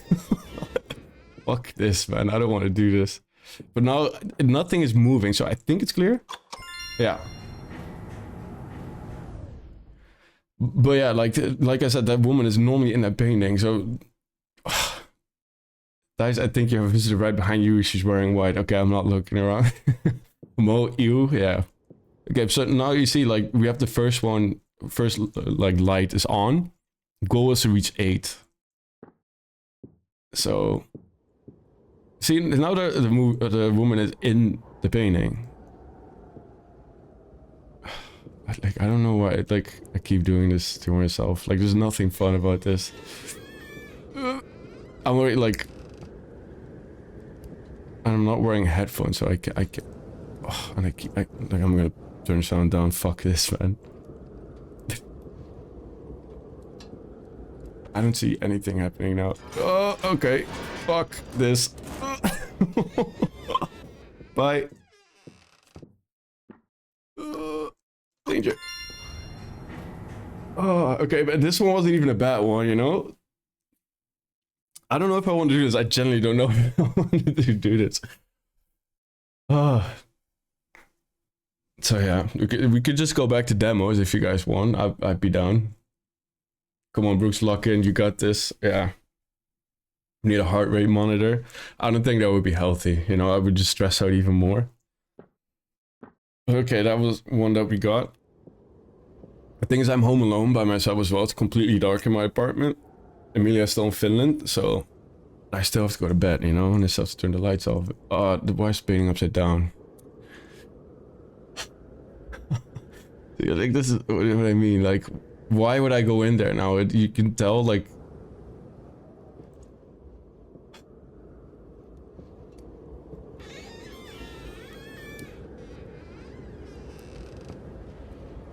oh, everything's upside down. What the hell? I'm so slow. We demand headphones on low light. Like, I don't know, man. Like, all the click, like.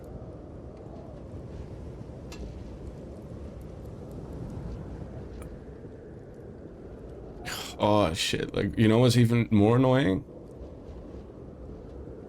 My washing machine is on and I stare at my washing machine. Like, there's like probably something in the washing machine that makes a sound, and I heard it like tick in the other room, and I was like, okay. Let's see. No danger then, because it's not moving. So yeah, okay. There we go. Oh, I don't like this at all. I don't want to continue. I don't want to. I hate how it gets darker here as well. Like, the moment you get closer.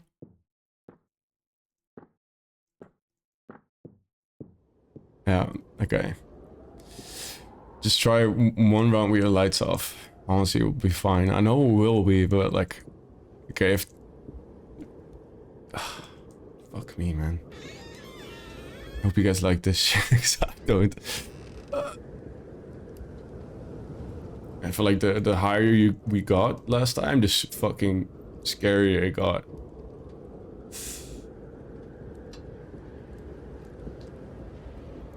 Okay, I think we're fine. I think we're fine. I think... just get out of here. I think we're fine. I don't want to watch. It's so scary to look. Yeah, that's what the thing, you know? Like, okay, so oh. It wasn't clear. Something was moving. Oh, no, we start over again. Like, I'm not gonna start over again. I didn't see... Did you guys see anything? Did I not check? Or... Wait, maybe this one is... Okay. Let's just see if we can do it like...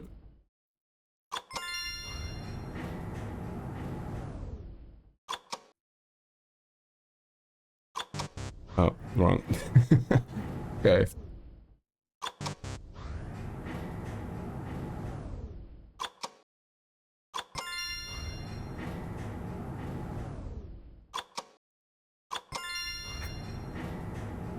Okay. No, let's go back. That is kind of cheating. Yeah, you're right. No, we're gonna get that 8 times in a row though, but I don't know what moved in the other way. Maybe we can watch back on the VOD, but I just like, the thing is, the scary ones were really fucking scary. I'm just gonna run everywhere. Fuck this. Is there anything here? No. No, it's fine, I guess. Clear. Okay, yeah. I feel like this was a game where it was fun, but let's just go back to demos or something, because I feel like it's fun, but not to do this for like half an hour straight.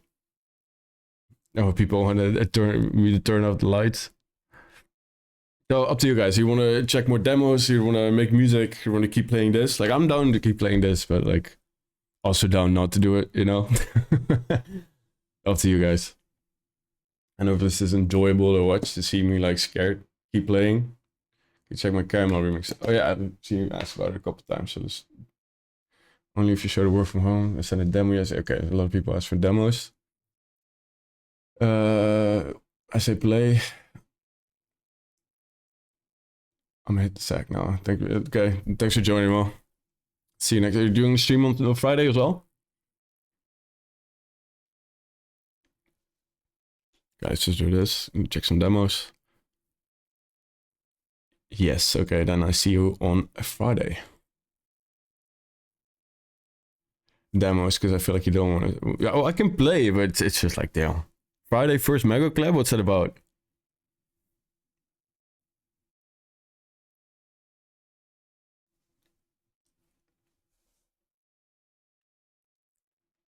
Multiplayer, doll, and about, oh, free-for-all. Oh, that's gonna be rough. I feel like there's gonna be 2 people that want it to work, and then 50 people that don't want it to work at all.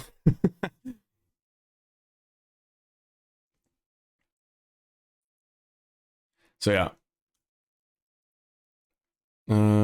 Let's see. We could check some demos. I don't know which one we checked, which one we didn't. Okay, I sent it twice. The Caramel remix, right? Hope it's this one. Yeah.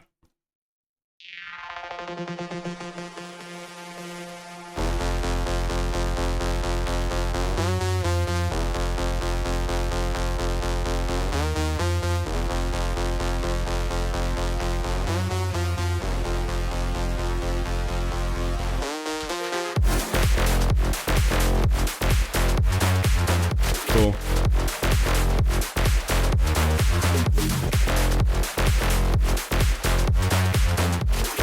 Cool clap as well.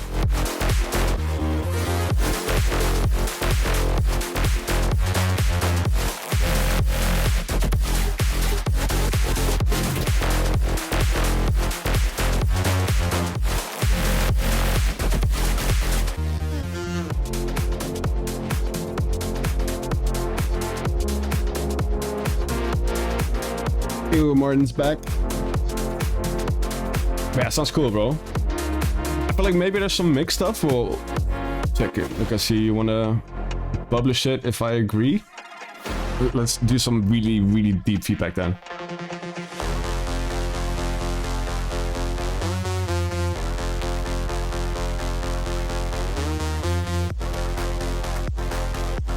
I love the Bitcrush stuff.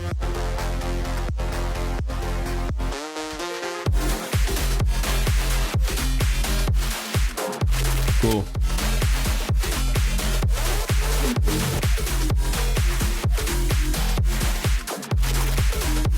Did you like sample the Mesto part, the bass line? Because it sounds like it's like stretched or pitched or whatever.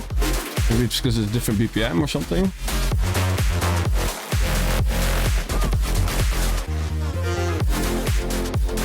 Could just be me or my headphones or something, but cool remix for sure.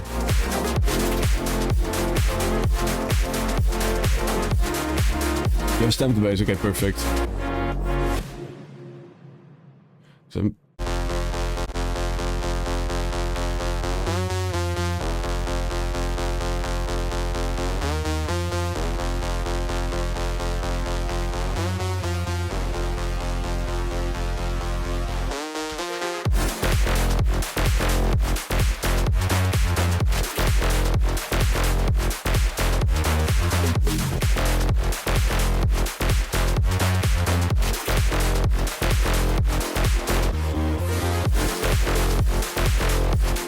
yeah, maybe it's the stuff that's laid on there then. So let me pull up the original. Oh.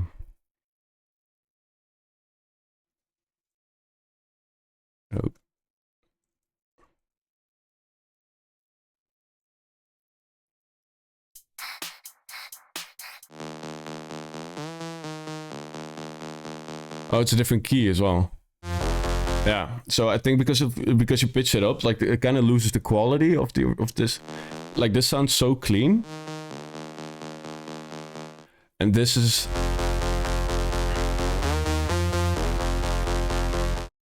But that's like fine. It's a remix, obviously, so it's completely fine. But yeah, sounds cool. I think.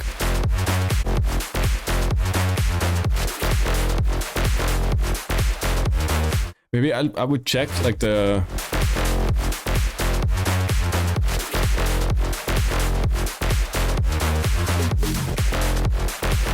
Maybe the percussion is a bit too much then, or too.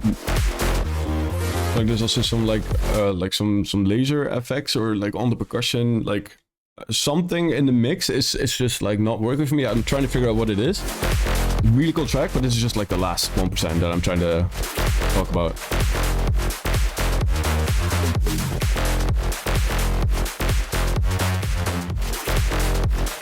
I think maybe you could clean up the percussion a little bit more on the drop. So like obviously the bass is really cool.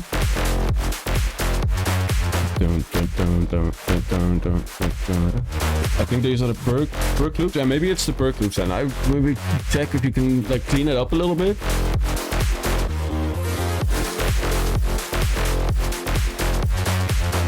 It's like some really short like laser like that kind of sound. I don't know if that makes sense.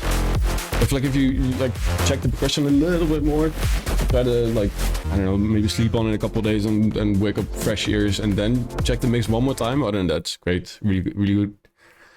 So if you want to publish it, go for it, for sure. So yeah, let's see.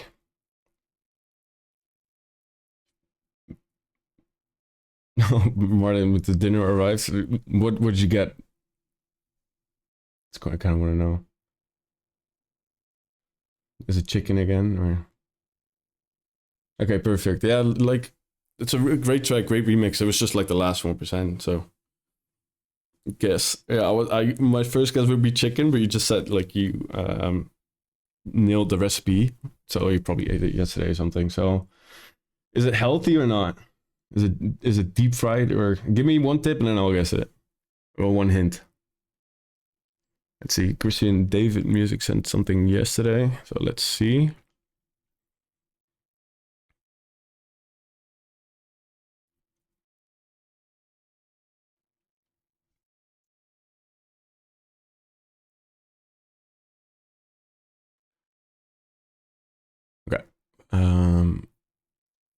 There we go. Breakout demo version.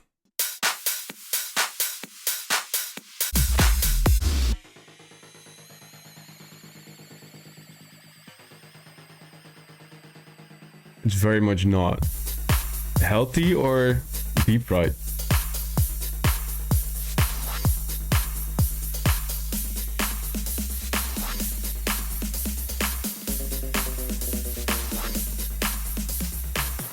It's not healthy. Yeah, okay, so well, it's not KFC because you said it was closed.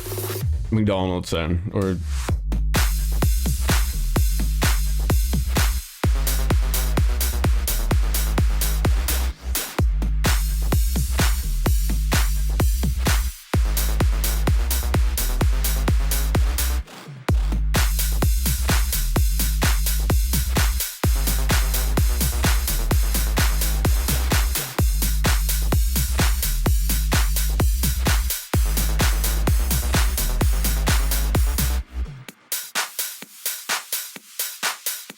yeah, it's cool. Like, from what you sent here, from what I can tell, I feel like it's mostly just percussive loops and kicks and subs. You know, like I feel like you should try to focus on, okay, what's the idea for my track? What's the idea that I have? Is it like a vocal? Is it a chord progression? Is it a sound or something? Or like a splice sample that you found that gets you inspired?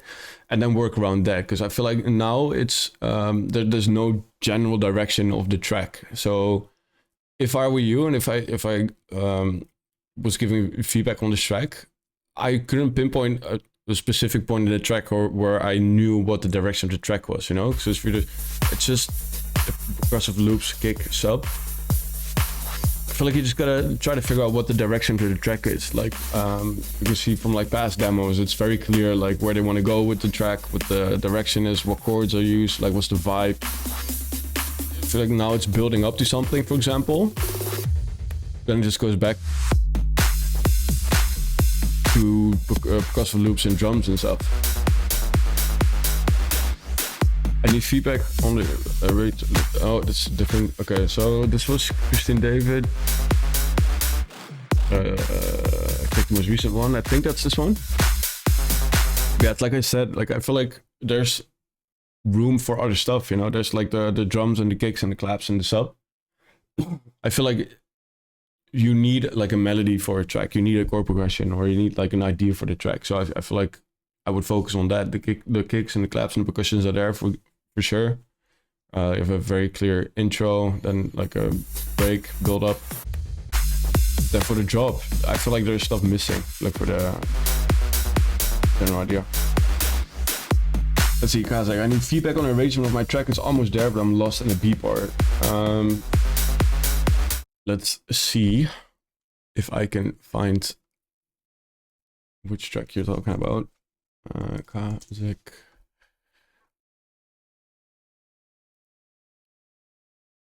There we go. It's a Dropbox link.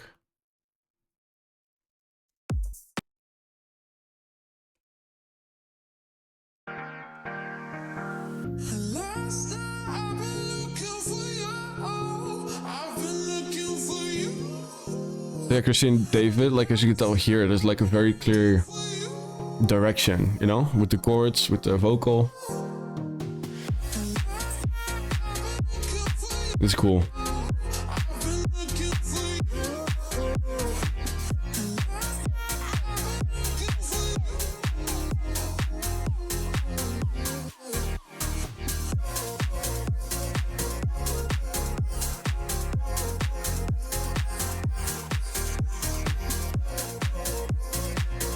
Cool virtual track.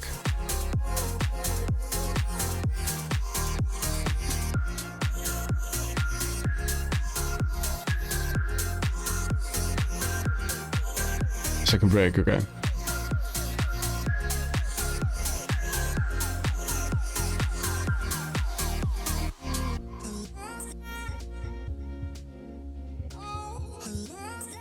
It's kind of quiet as well, or is it just me?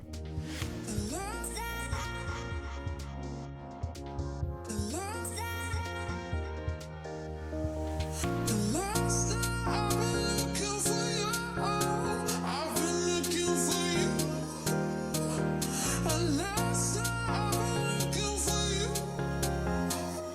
Oh, maybe it's my Dropbox, yeah.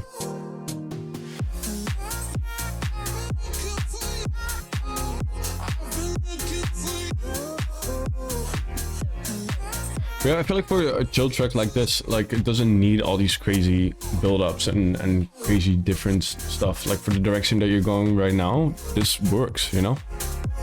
I know if it's like looks like from the Dropbox WAV file that like the first and second break are the same. What you could do is just like change the chord progression in the second break, for example. Or I noticed that here the hi-hat is coming in pretty. Like you could like filter those hi-hats, do like a shaker loop, distort it, and then cut off the hi-hats, for example. Add some more elements to the build-up. I feel like all that's different here is the hi-hat, right? Yeah, so break 1, break 2, the only difference is a hi-hat. But like you could play around with that more. And I feel like the hi-hat sounds out of place, but if you filter that a bit more or have some more risers or some more percussion and stuff, like then you're already there. Because it's a cool track, I like the vibe. Like really, like it feels like you're driving on Miami Beach with the roof down, you know?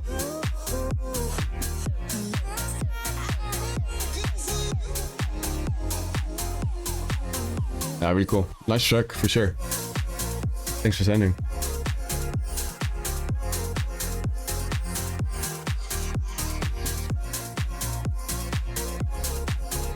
So yeah, I'll just try that, what I just said, and then I think you're already there.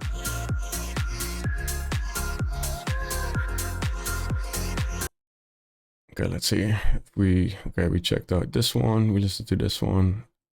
Rendezvous we checked. Oh, here, the Morten Stevenson remix. Let's do this one.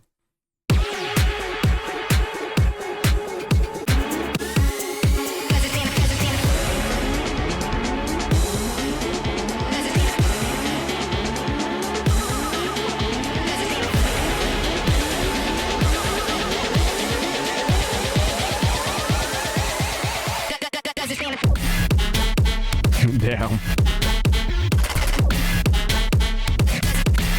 I love that sound. Sick. Yeah, Moxie would for sure play this.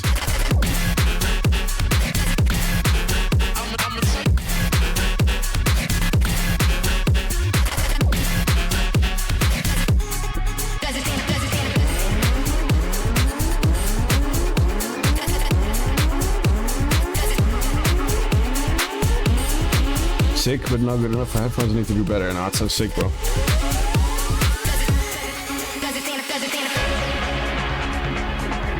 I love the drum breaks as well.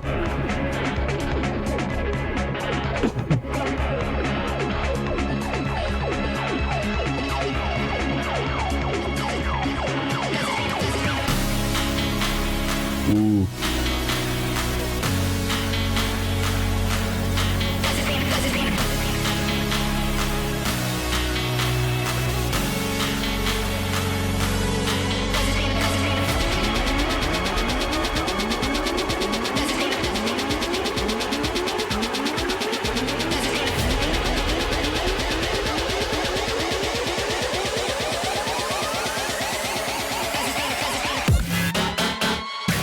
Yeah, really sick break. Yo.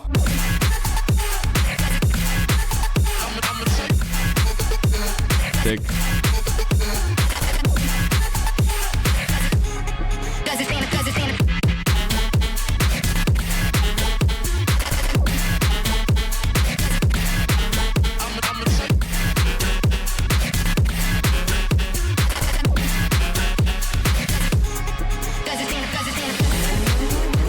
Like the whole thing from beginning to end is so interesting to listen to.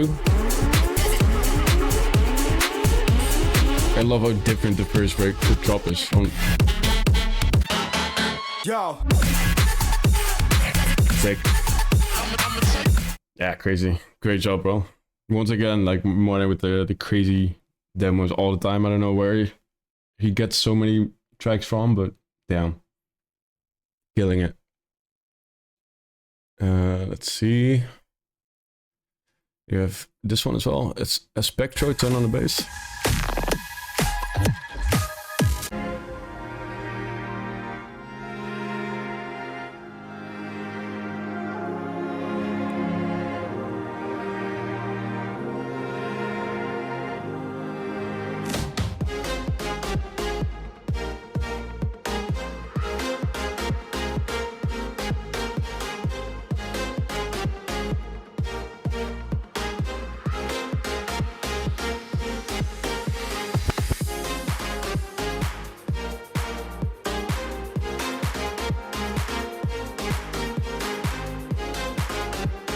Love the white claps.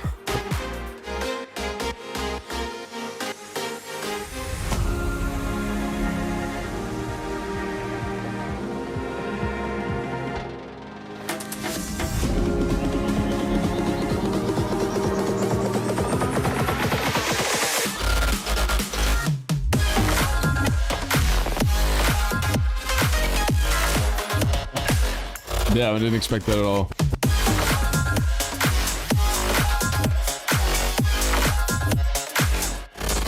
Cool fills. There is some stuff that's out of key though.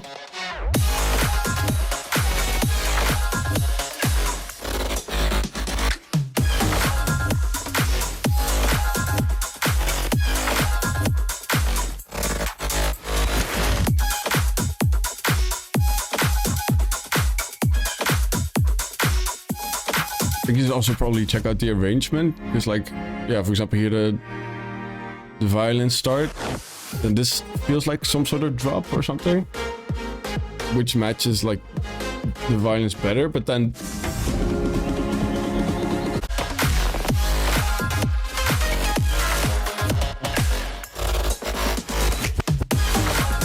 yeah, vocal chop is a bit.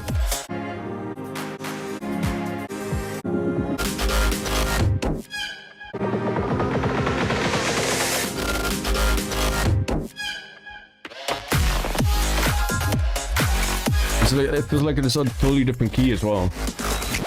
Maybe check that with like the samples and everything you used. But I really like the sound selection though. So like that's the thing. Like it's really cool. That's what I like. Sometimes it's hard to figure out because sometimes the sample's really cool, but then it's not in the same key or doesn't match the chord that you're in. So you have to make sure like everything makes sense, you know. What's up, Michael? Osh 49, how you doing? I'm good. How are you? Can I still send my demo? Yeah, for sure. Leviathan music. Please check mine. Let's do it. Let's see. Leviathan.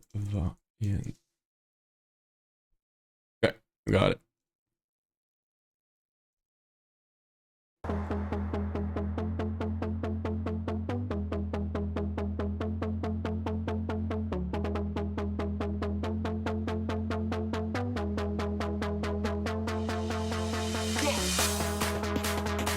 Inspired, we like that. Okay, already sounds cool.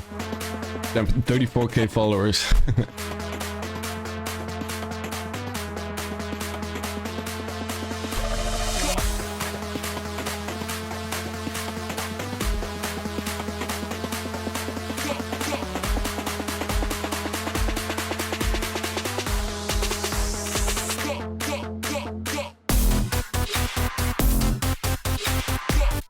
Yeah, I wasn't expecting that at all. That's cool. I love when people do like original stuff.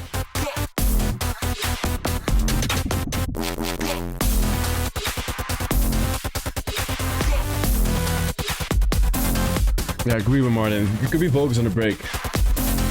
Really cool.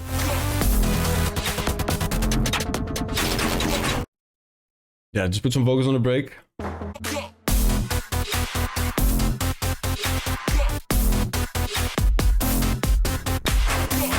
Yeah, for sure, cool. Very cool idea.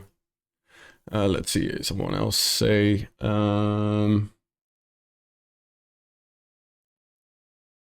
okay, I sent from Noryoki. Yeah, okay, got it. Take My Hand, version 2. Standing at the edge of what we know. Hearts beating fast. Then something an hour ago under the name Kawaii, not exactly EDM, but was here. So yeah, we can play it next for sure. Oh,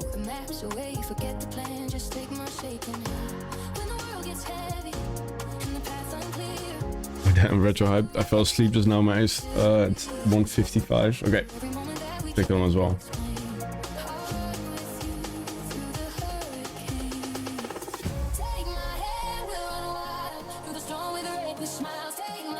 Love this vibe.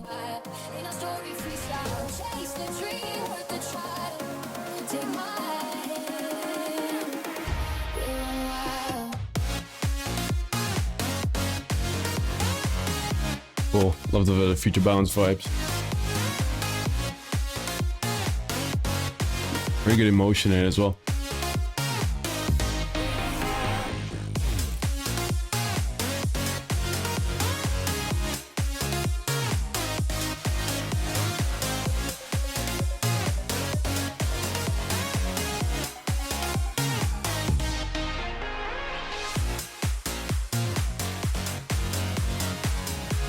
Yeah, cool. I love the vocals as well. I like the little break, drum break.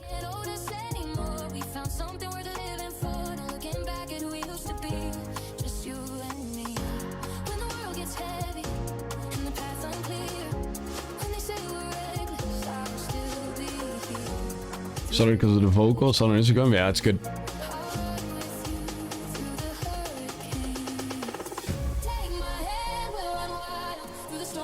Nailed it, man, with the vocal, like how you implemented everything around it. You listen to Burks, he has some insane music. No, I don't think so. What I would do here personally is just like try to layer a lot. So you have the breaks and the vocals, which is perfect. How it comes through here as well, really cool. I feel like it could be warmer, if that makes sense. Make it a bit cooler, maybe add some more reverb to the leads, or chords could have some more, could be wider, for example.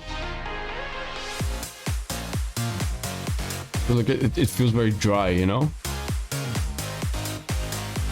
But other than that, you know, that like the vocal, the break, thick melody. Just try to add some like last 5% to the break. More reverb, I thought less. Well, I don't know if it's reverb, but like I feel like the drop could be bigger, if that makes sense. Try to not use reverb if I don't need it, because it will swallow. Well, there's like, I'm not saying you should drown everything in reverb, but I think the lead sounds a bit dry or static or robotic maybe. So you could either fix it with like more layers. You could, for example, add like a super detuned saw, 1 octave above this with like a lot of reverb, and make it very wide and put it a bit down, so it like fills up the empty spaces. Or I feel like the main lead is there, and then that's it for the synth, you know, or like a pluck or a bell that has the reverb on it. It doesn't mean necessarily this lead that needs a lot of reverb, but it needs something to fill in the rest, you know? So you could try reverb on the synth, but you could also add other synths to the left or to the right, or 1 octave up or down. So yeah. But this break, the second break is really cool as well, with the drum breaks. Good catch that you got this on an Instagram ad, man. That's sick.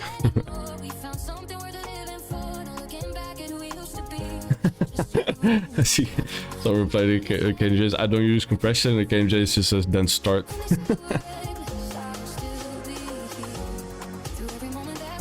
I don't understand it after 6 years. So compression is not that crazy, you know? I can probably just show you in, let's see if you can see it here. I probably use a lot of compression here. So let's say I have this hi-hat loop, for example. Make unique, put it on a different, so we just have, let's make sure it's there on the right stuff. So it's on a loop. All compression does is just like limit, let's see, where's the glue? I can't find it. There we go. So all this compression does basically. So for example, you see the waveform is very like peaky sounds, you know. For example, let's say you don't want that. The first thing you see here is the threshold, right? So you can see when it's going to start working. So this is the visual thing that you see basically. So the more this moves, the more it's going to be compressed. So right now it's not doing anything, but the more I turn this up, the more it's ducking those peaks. As you can hear, the peaks are getting louder, less loud, but anything that's not a peak, for example, this bar won't get louder. It just means that this peak and these peaks will just get pressed in. So like everything won't be higher than this volume, for example.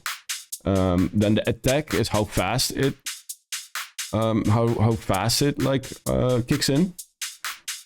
And the release is how fast it lets go of the compression, and that's basically the very simple explanation. So the threshold is very high now, so it will duck this a lot. Let's do it a bit less, for example.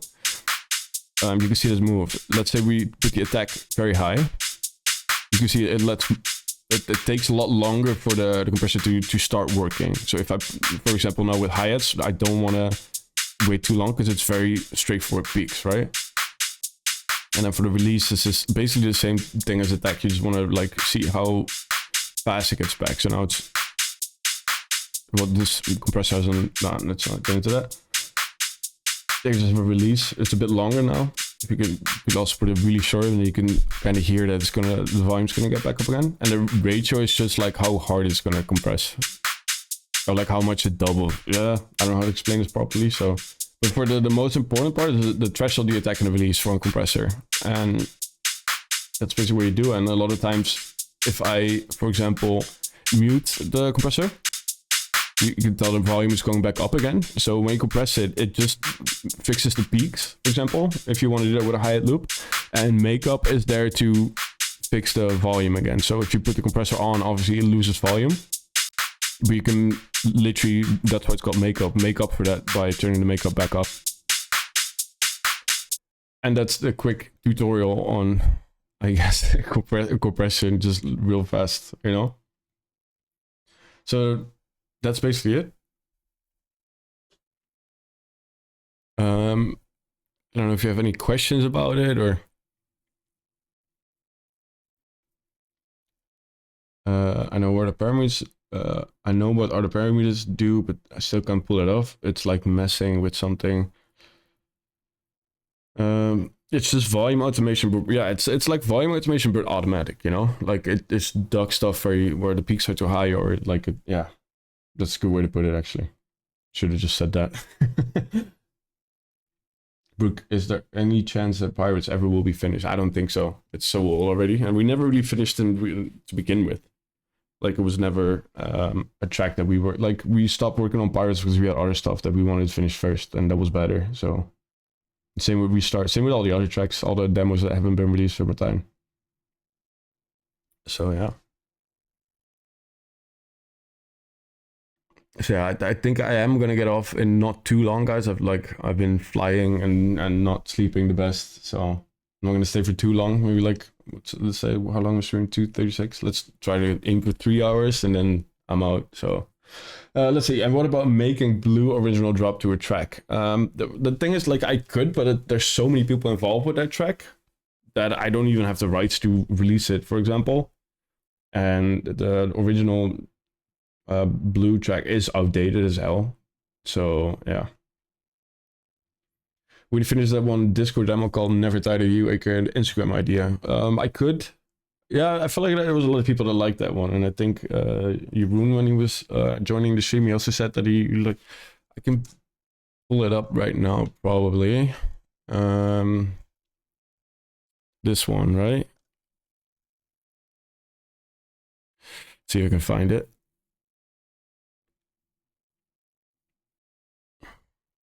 So, I can't find it now.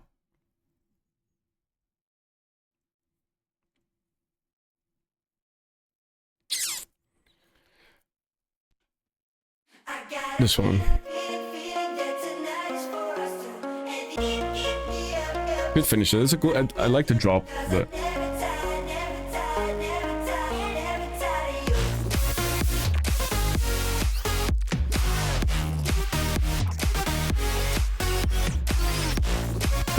There should be a full version somewhere with a different vocal.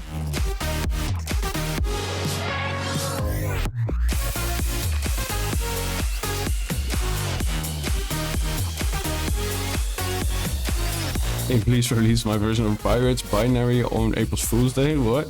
I'm missing something.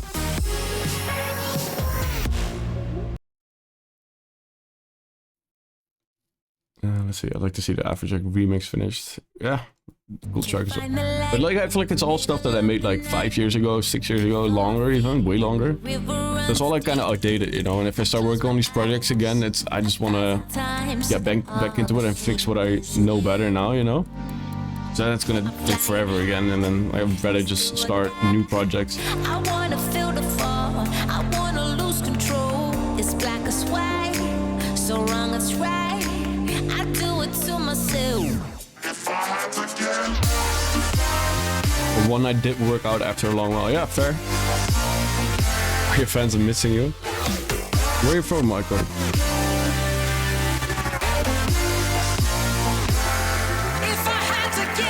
I don't even know her name, so I couldn't say which one, but there's a YouTube video of it uploaded. Let's see, what did he say? Phoenix Insta post, a collab? I don't know what you mean.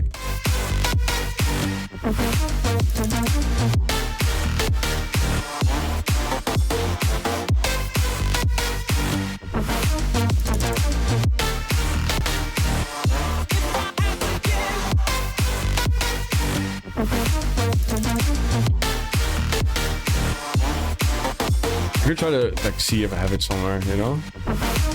So I probably do.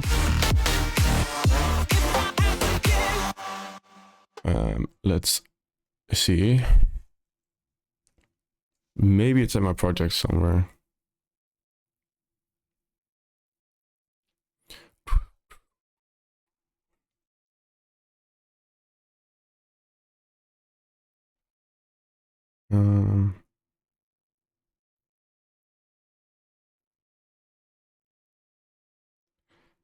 Maybe this works.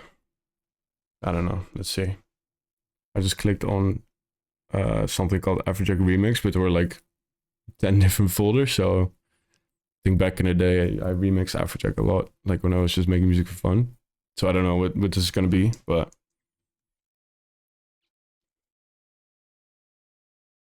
anyway, as far as missing you, just pick the call. Yeah, it's a bit weird nowadays. I can't just lower the volume of the leads instead of use compression. So what's the difference? So the thing is with compression, it like, if you, let's say that hi-hat loop that I just used as an example, and you raise that volume, it's gonna clip like crazy, right? Because the peaks are already like very loud, and then everything else is like softer. The thing is with compression that you do is, let's say you have the hi-hat loop, and the first hi-hat is really loud, the second hi-hat is not as loud. If you compress it, you can make sure that the first hi-hat is just as loud as the second one. So when you turn it up in total by volume, you'll have a very straightforward like hi-hat loop where all the hi-hats are about the same volume. So let's say you play like a hi-hat loop on drums live, and you record it. There's a lot of big peaks and hi-hat like hi-hats that you hit harder or softer. With compression, you can very easily tame those high peaks, you know. I think that's the best way to explain it. Or like, let's say I talk into the mic and then I talk like this while I'm recording, then the first part's going to be way louder than the second part. If you compress it, then the first part gets compressed and will be on the same volume as the second one.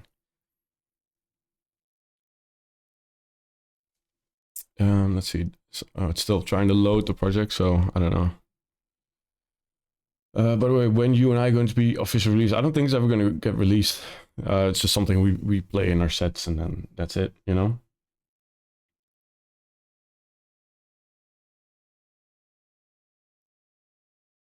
If you usually have some trouble finding files on your PC, I'll recommend you an app called Everything from Void Tools. I'll check it out. Like the thing is, I'm not having trouble finding where my project files should be.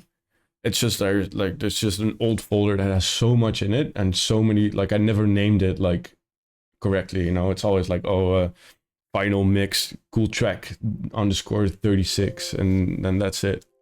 Let's see, I don't know what this is. That's like a first version of it.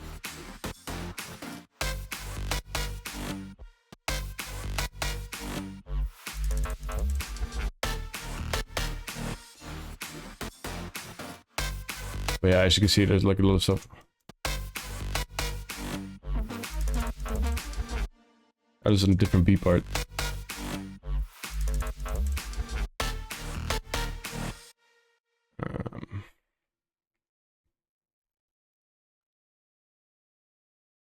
Oh, version 2 here. Maybe it's this one. Okay, maybe I think I found it. But yeah.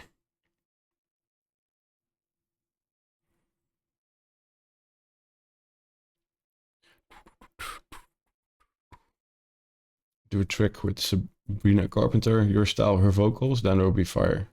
Yeah, we could do that for a next stream, for example. Like where I just download like some vocals or something, just make it full track with it, see how I would like approach it and everything. If like people have questions about like how I use compression and stuff, I feel like that'd be the perfect way to see it. How'd you ever come up with the melody in the first place? I thought a melody would be completely different. From what track, you mean? From this remix that I'm showing now, or?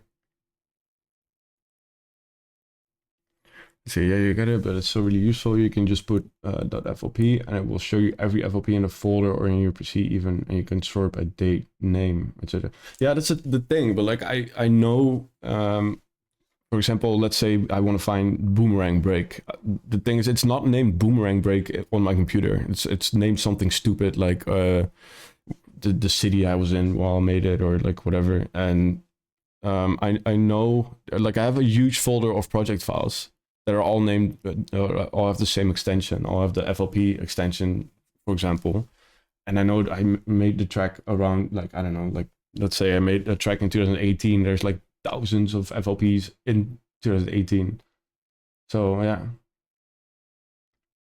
No, will be absolute fire types remixing a Tate McRae song. Yeah, like, I love her voice, man. So, super down. We could do that for our next stream, where, like, if you guys want, I could just set, like, up a poll or something in Discord to see what track you guys want me to remix, and then next stream we can just go at it together.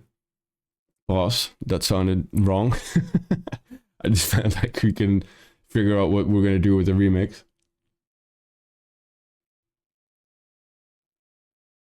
Sounds good. Sounds like a good remix. Yeah, for sure.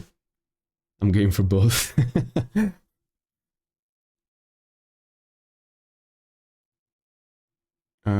Just do an official track with her. Well, if it was that easy, for sure.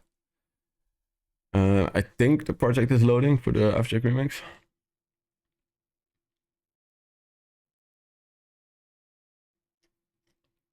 What's for dinner tonight? I already ate, already cooked. So what I like to do when I'm like, obviously Emilia is still in Finland, and normally when Emilia is here, I just cook every night and we just eat like a different dish every night. But like when I'm here by myself, like I don't see the point in cooking, and it's getting harder to justify like spending all the time cooking, and when it's just for yourself, and then like just so many dishes and so much stuff you have to clean just for one dinner by yourself. So I just cook in bulk. So when I'm home alone, I just tonight I cooked like just like super healthy, because I want to get rid of all the Christmas food, you know. So it's just literally rice, chicken, broccoli, paprika or bell pepper. Made some like hoisin sauce kind of thing, and just made like a whole bowl of it. Ate like a quarter of it and then just put it in the fridge. So I'm gonna eat it for lunch tomorrow, probably for dinner tomorrow, and if I have some leftover for lunch the day after as well. So let's see. I think it. Oh, it's nah. It didn't.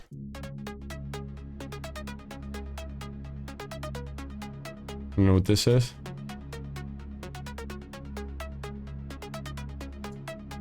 Oh, I think it's the first melody idea I had of that other track.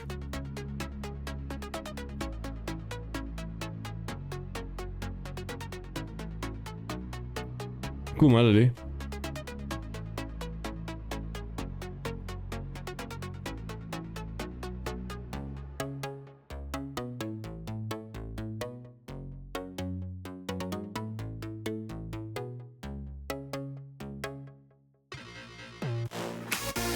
Oh, this is the project Bob. Oh, that's funny. It's like a first version of the track you guys wanted me to finish.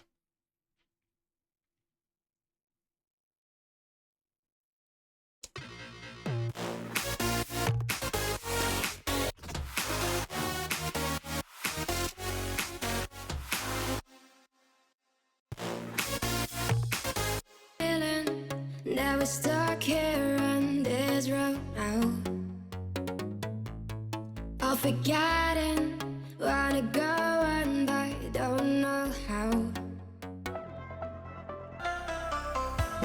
Yeah, that's annoying. Like, because I changed so many folders around, anytime I name the file break version 1, it loads the boomerang break for some reason. So, yeah. Oh, but this is... Oh.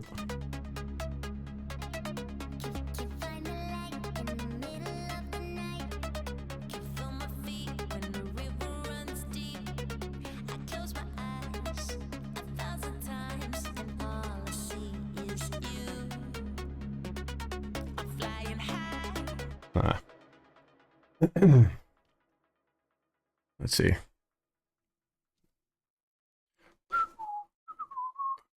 Have you ever tried making dubstep?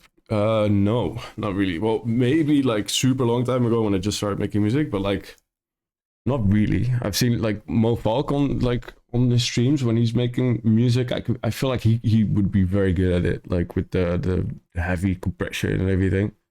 He takes dubstep samples and use it. Yeah. So checking. Yeah, we could check some demos if you guys want.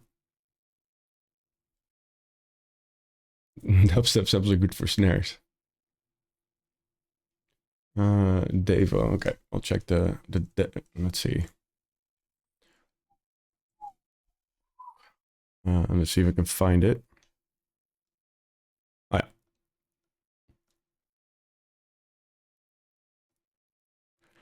yeah. Okay, there we go.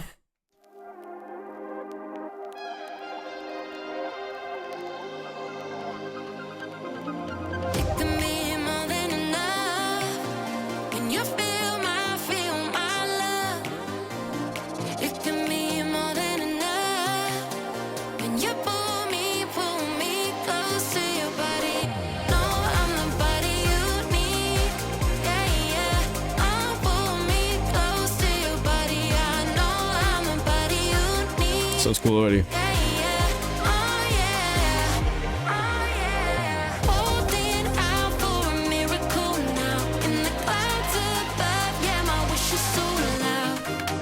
Ooh, nice fill.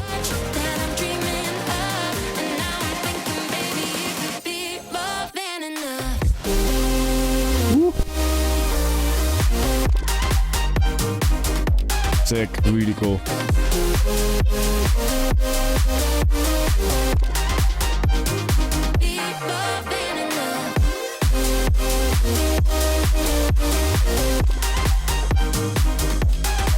Yeah, insane. Really good. Sounds so clean as well, it's so warm.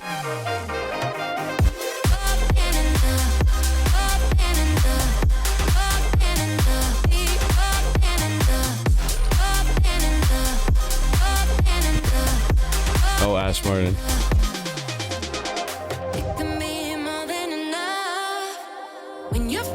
That is insane.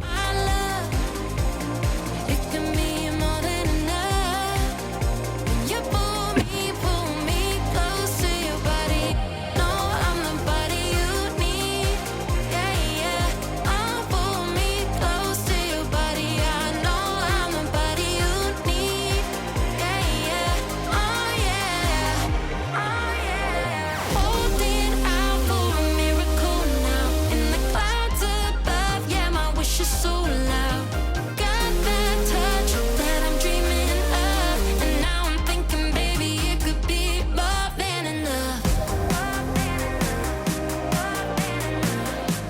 Nah, it's quality. Don't know what else to say.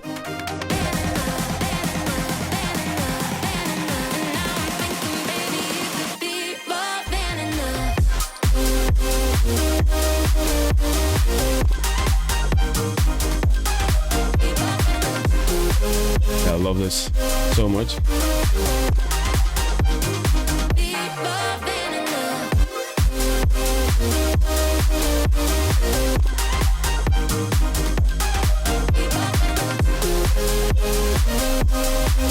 Alright, the Kawhi demo. Yeah, David is insane. Like, I don't know if like there's no point in even giving feedback. It's crazy. Really good job.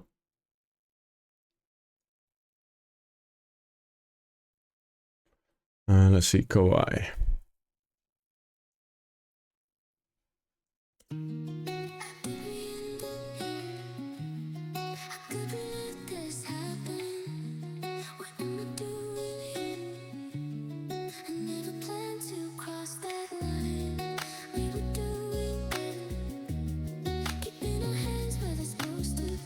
Very chill indeed.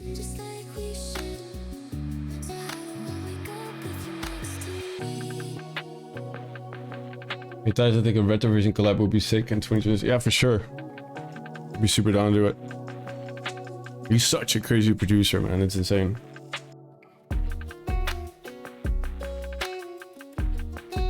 That is very chill indeed. Love it though.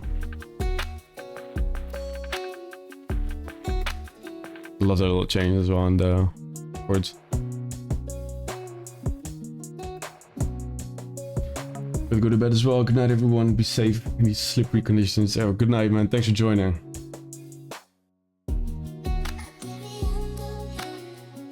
Yeah, it's up to you. Mr. David, we could listen to one more. We could save for next stream. Up to you.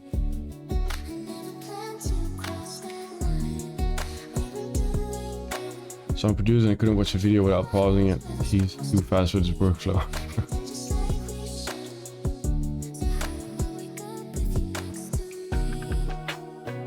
Yeah, cool track. Let's see. So, would love to hear your thoughts on my track. Send another one.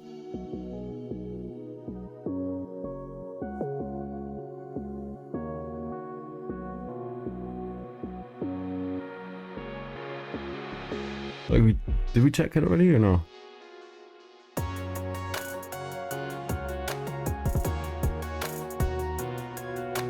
Ooh, I got one from Mo Falk. Oh, he's not on the stream anymore. But okay, let's play it.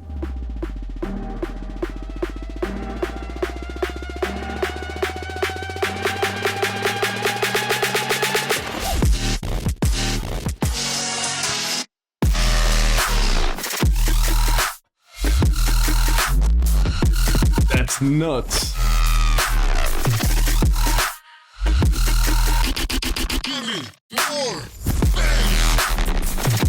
Someone just asked if I've ever made dubstep, and I was like, okay, I think Mo Falk would kill it. There we go.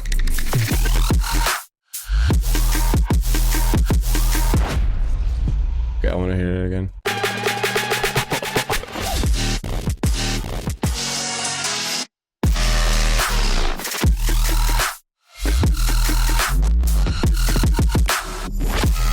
Insane. Holy shit. Yeah, I know some people are trying to get tired and go to bed soon, but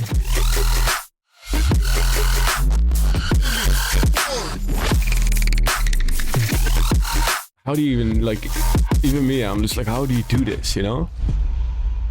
Fucking so talented producer, Mo Falk. Holy fuck. I think you just woke everybody. That's what I was thinking as well. Oh, a random error. Mo. Oh, it wasn't. Never mind. It was probably intentional. That's insane. Holy shit. Okay, so up to you. I think I'm gonna get off in a bit. It's almost streamed for 3 hours. Let's do one more demo, and then you guys let me know what you guys want to hear as a ending song. One of the demos or an old track or retro hyped. Okay, let's do that one as the last one. Let's see. What's your artist name? Because I'm looking for retro and it finds 0 results, so. Oh yeah, and your shitty pirate version. Okay. Richie. There we go.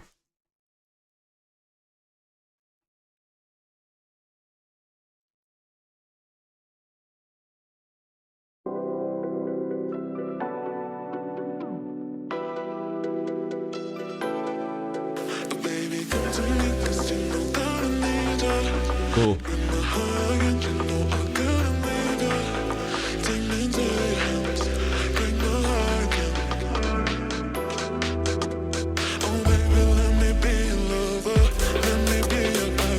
I always love drum breaks. That's a plus for me.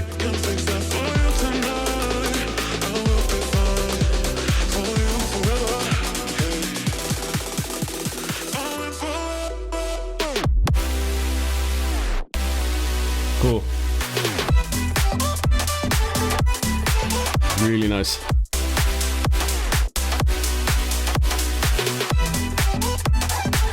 I love the switch up. It's really nice.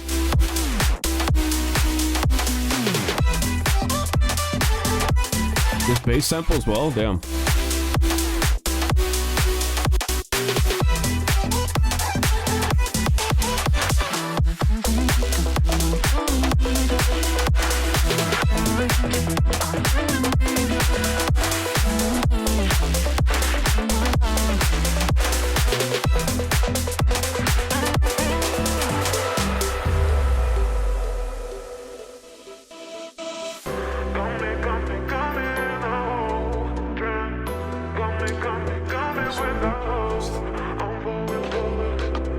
Off because I haven't touched it long enough.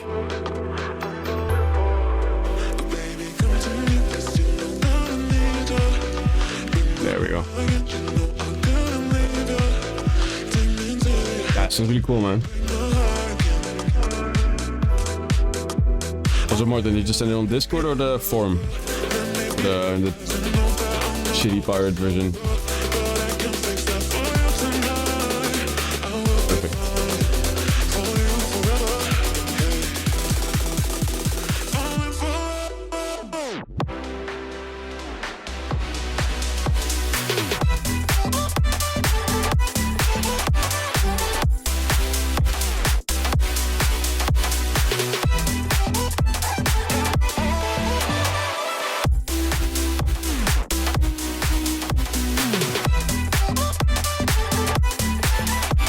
Yeah, I can just do a couple more if you guys really want me to. I am gonna head off soon though. I see a couple people say like, oh, can we please, for sure, we can check it.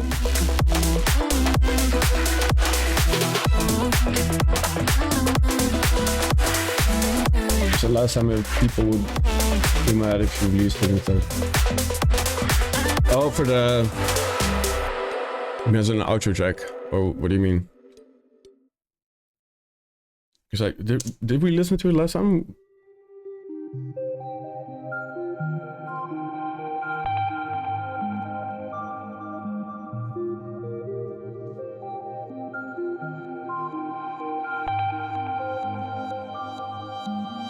Yeah, right? Oh yeah, I remember it now. My version of 2018, right?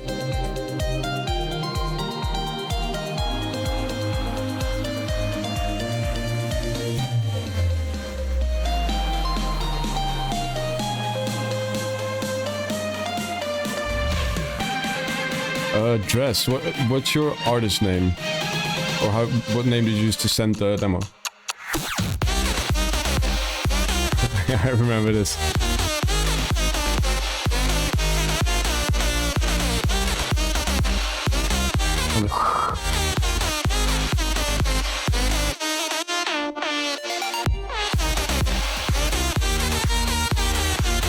Yeah, like you keep asking if you want to check for your demo, but I can't find your demo when I type in your username from Twitch.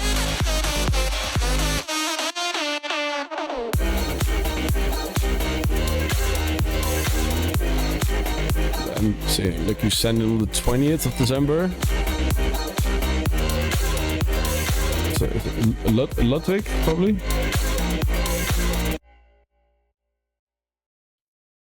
Yeah, perfect. Then I found it. Then it's this one. But round of applause for Martin and his amazing Pirates demo. But this is the one, I think.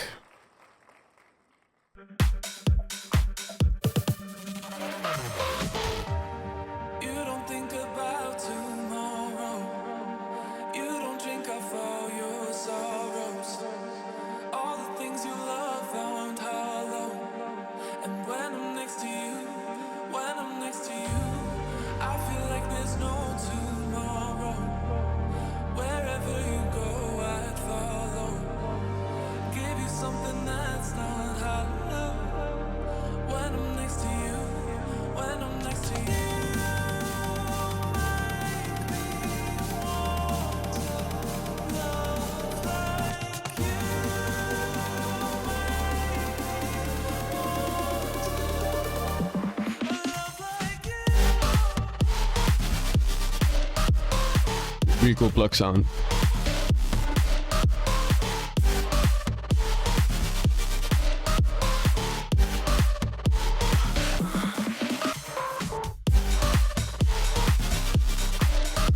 Cool fills as well.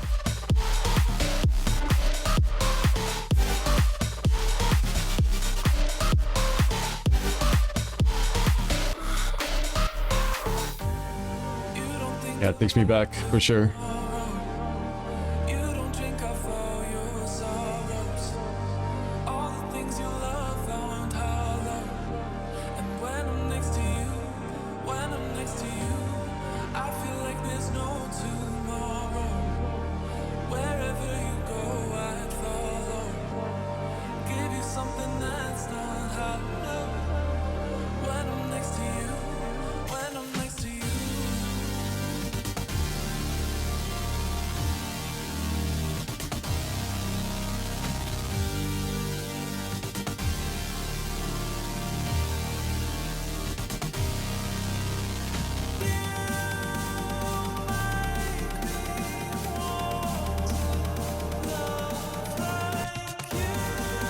Cool vocal as well.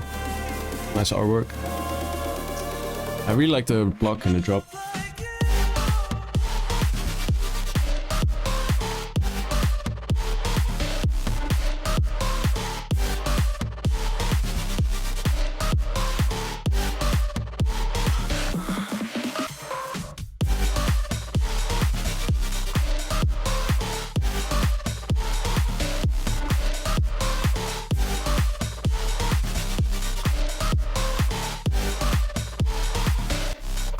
Great job, man. Oh, I just cracked my fingers right in the microphone. My bad.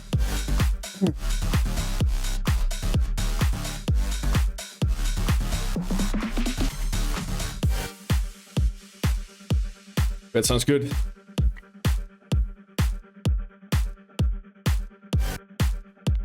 Guys, if you wouldn't make money or success out of producing music, would you still produce because you love it? Yeah, for sure. I think that's where it all started out. Like my first like view on music was just like, okay, if I don't know, at like the minimum, like pay rent with making music, I'd be more than happy, you know? And even if I couldn't and had to do some other job, then I would still, like in my free time, make music for sure. But yeah, guys, I've been streaming for over 3 hours now. I'm still like tired as hell from all the flights. I can tell like I'm kind of crashing. Well, I was also thinking a couple of questions, by the way. So we start the stream every time at 7. Would it be better to like start at 6, for example? Because I feel like halfway through, a lot of people are getting ready for bed, getting ready for work tomorrow. Would it be better to start earlier or at different times or whatever?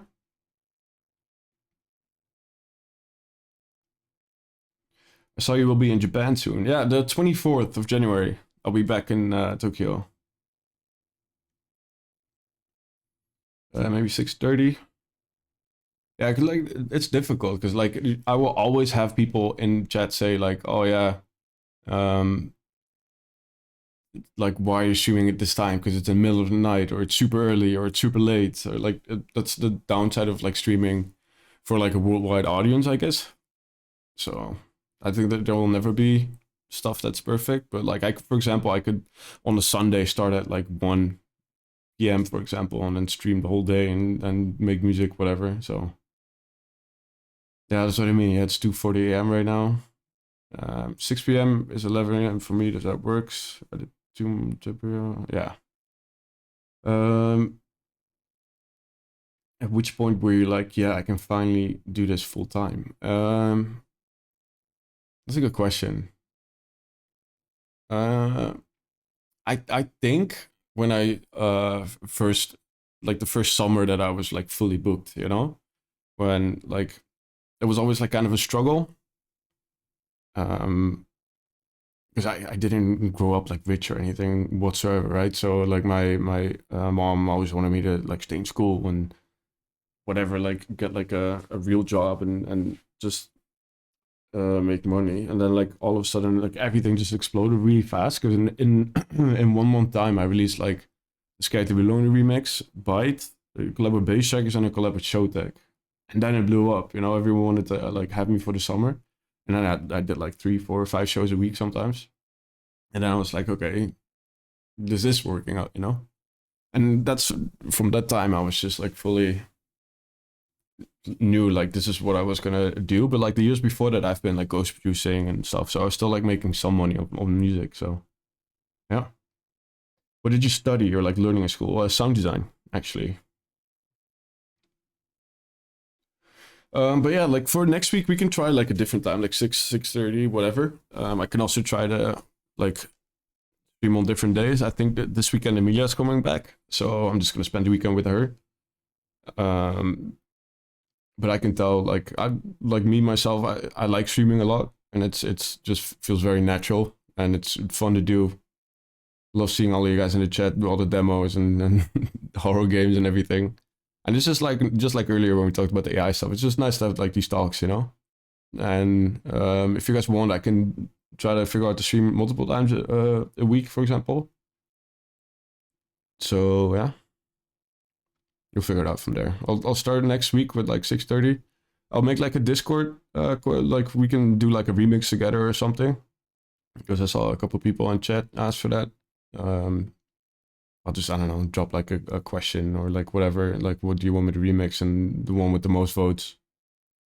I'll just download an acapella or get AI to rip it out or something, and then oh yeah, the Tate McRae remix, for example. We could just all do it together. And then yeah, so for sure, see you next week, all of you. And then after this week is over, we can I'll try to start streaming more. Because like I said, I really like it. You guys seem to enjoy it as well. It's good to talk to all of you. And then yeah, thank you guys for joining. I really appreciate you guys. It's really fun, really nice. Good to talk to all of you. Good to hear that all of you had like a good Christmas and New Year's and everything. Take care, chat. Have a good weekend. I don't know if you guys want to hear like a song that I can put on for like the last couple minutes while the stream is like going offline.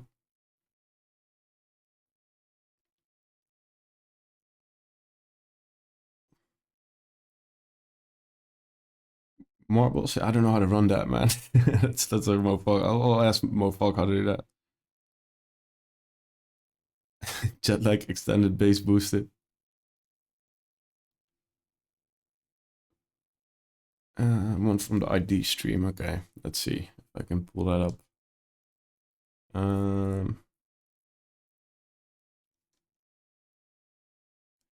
Let's see.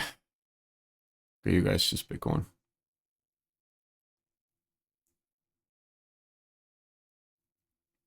So we have this folder. Don't say the stuff I like. I don't want to play. Like, don't say you love me and stuff like that. But any original. I don't know if you guys can even see it now, but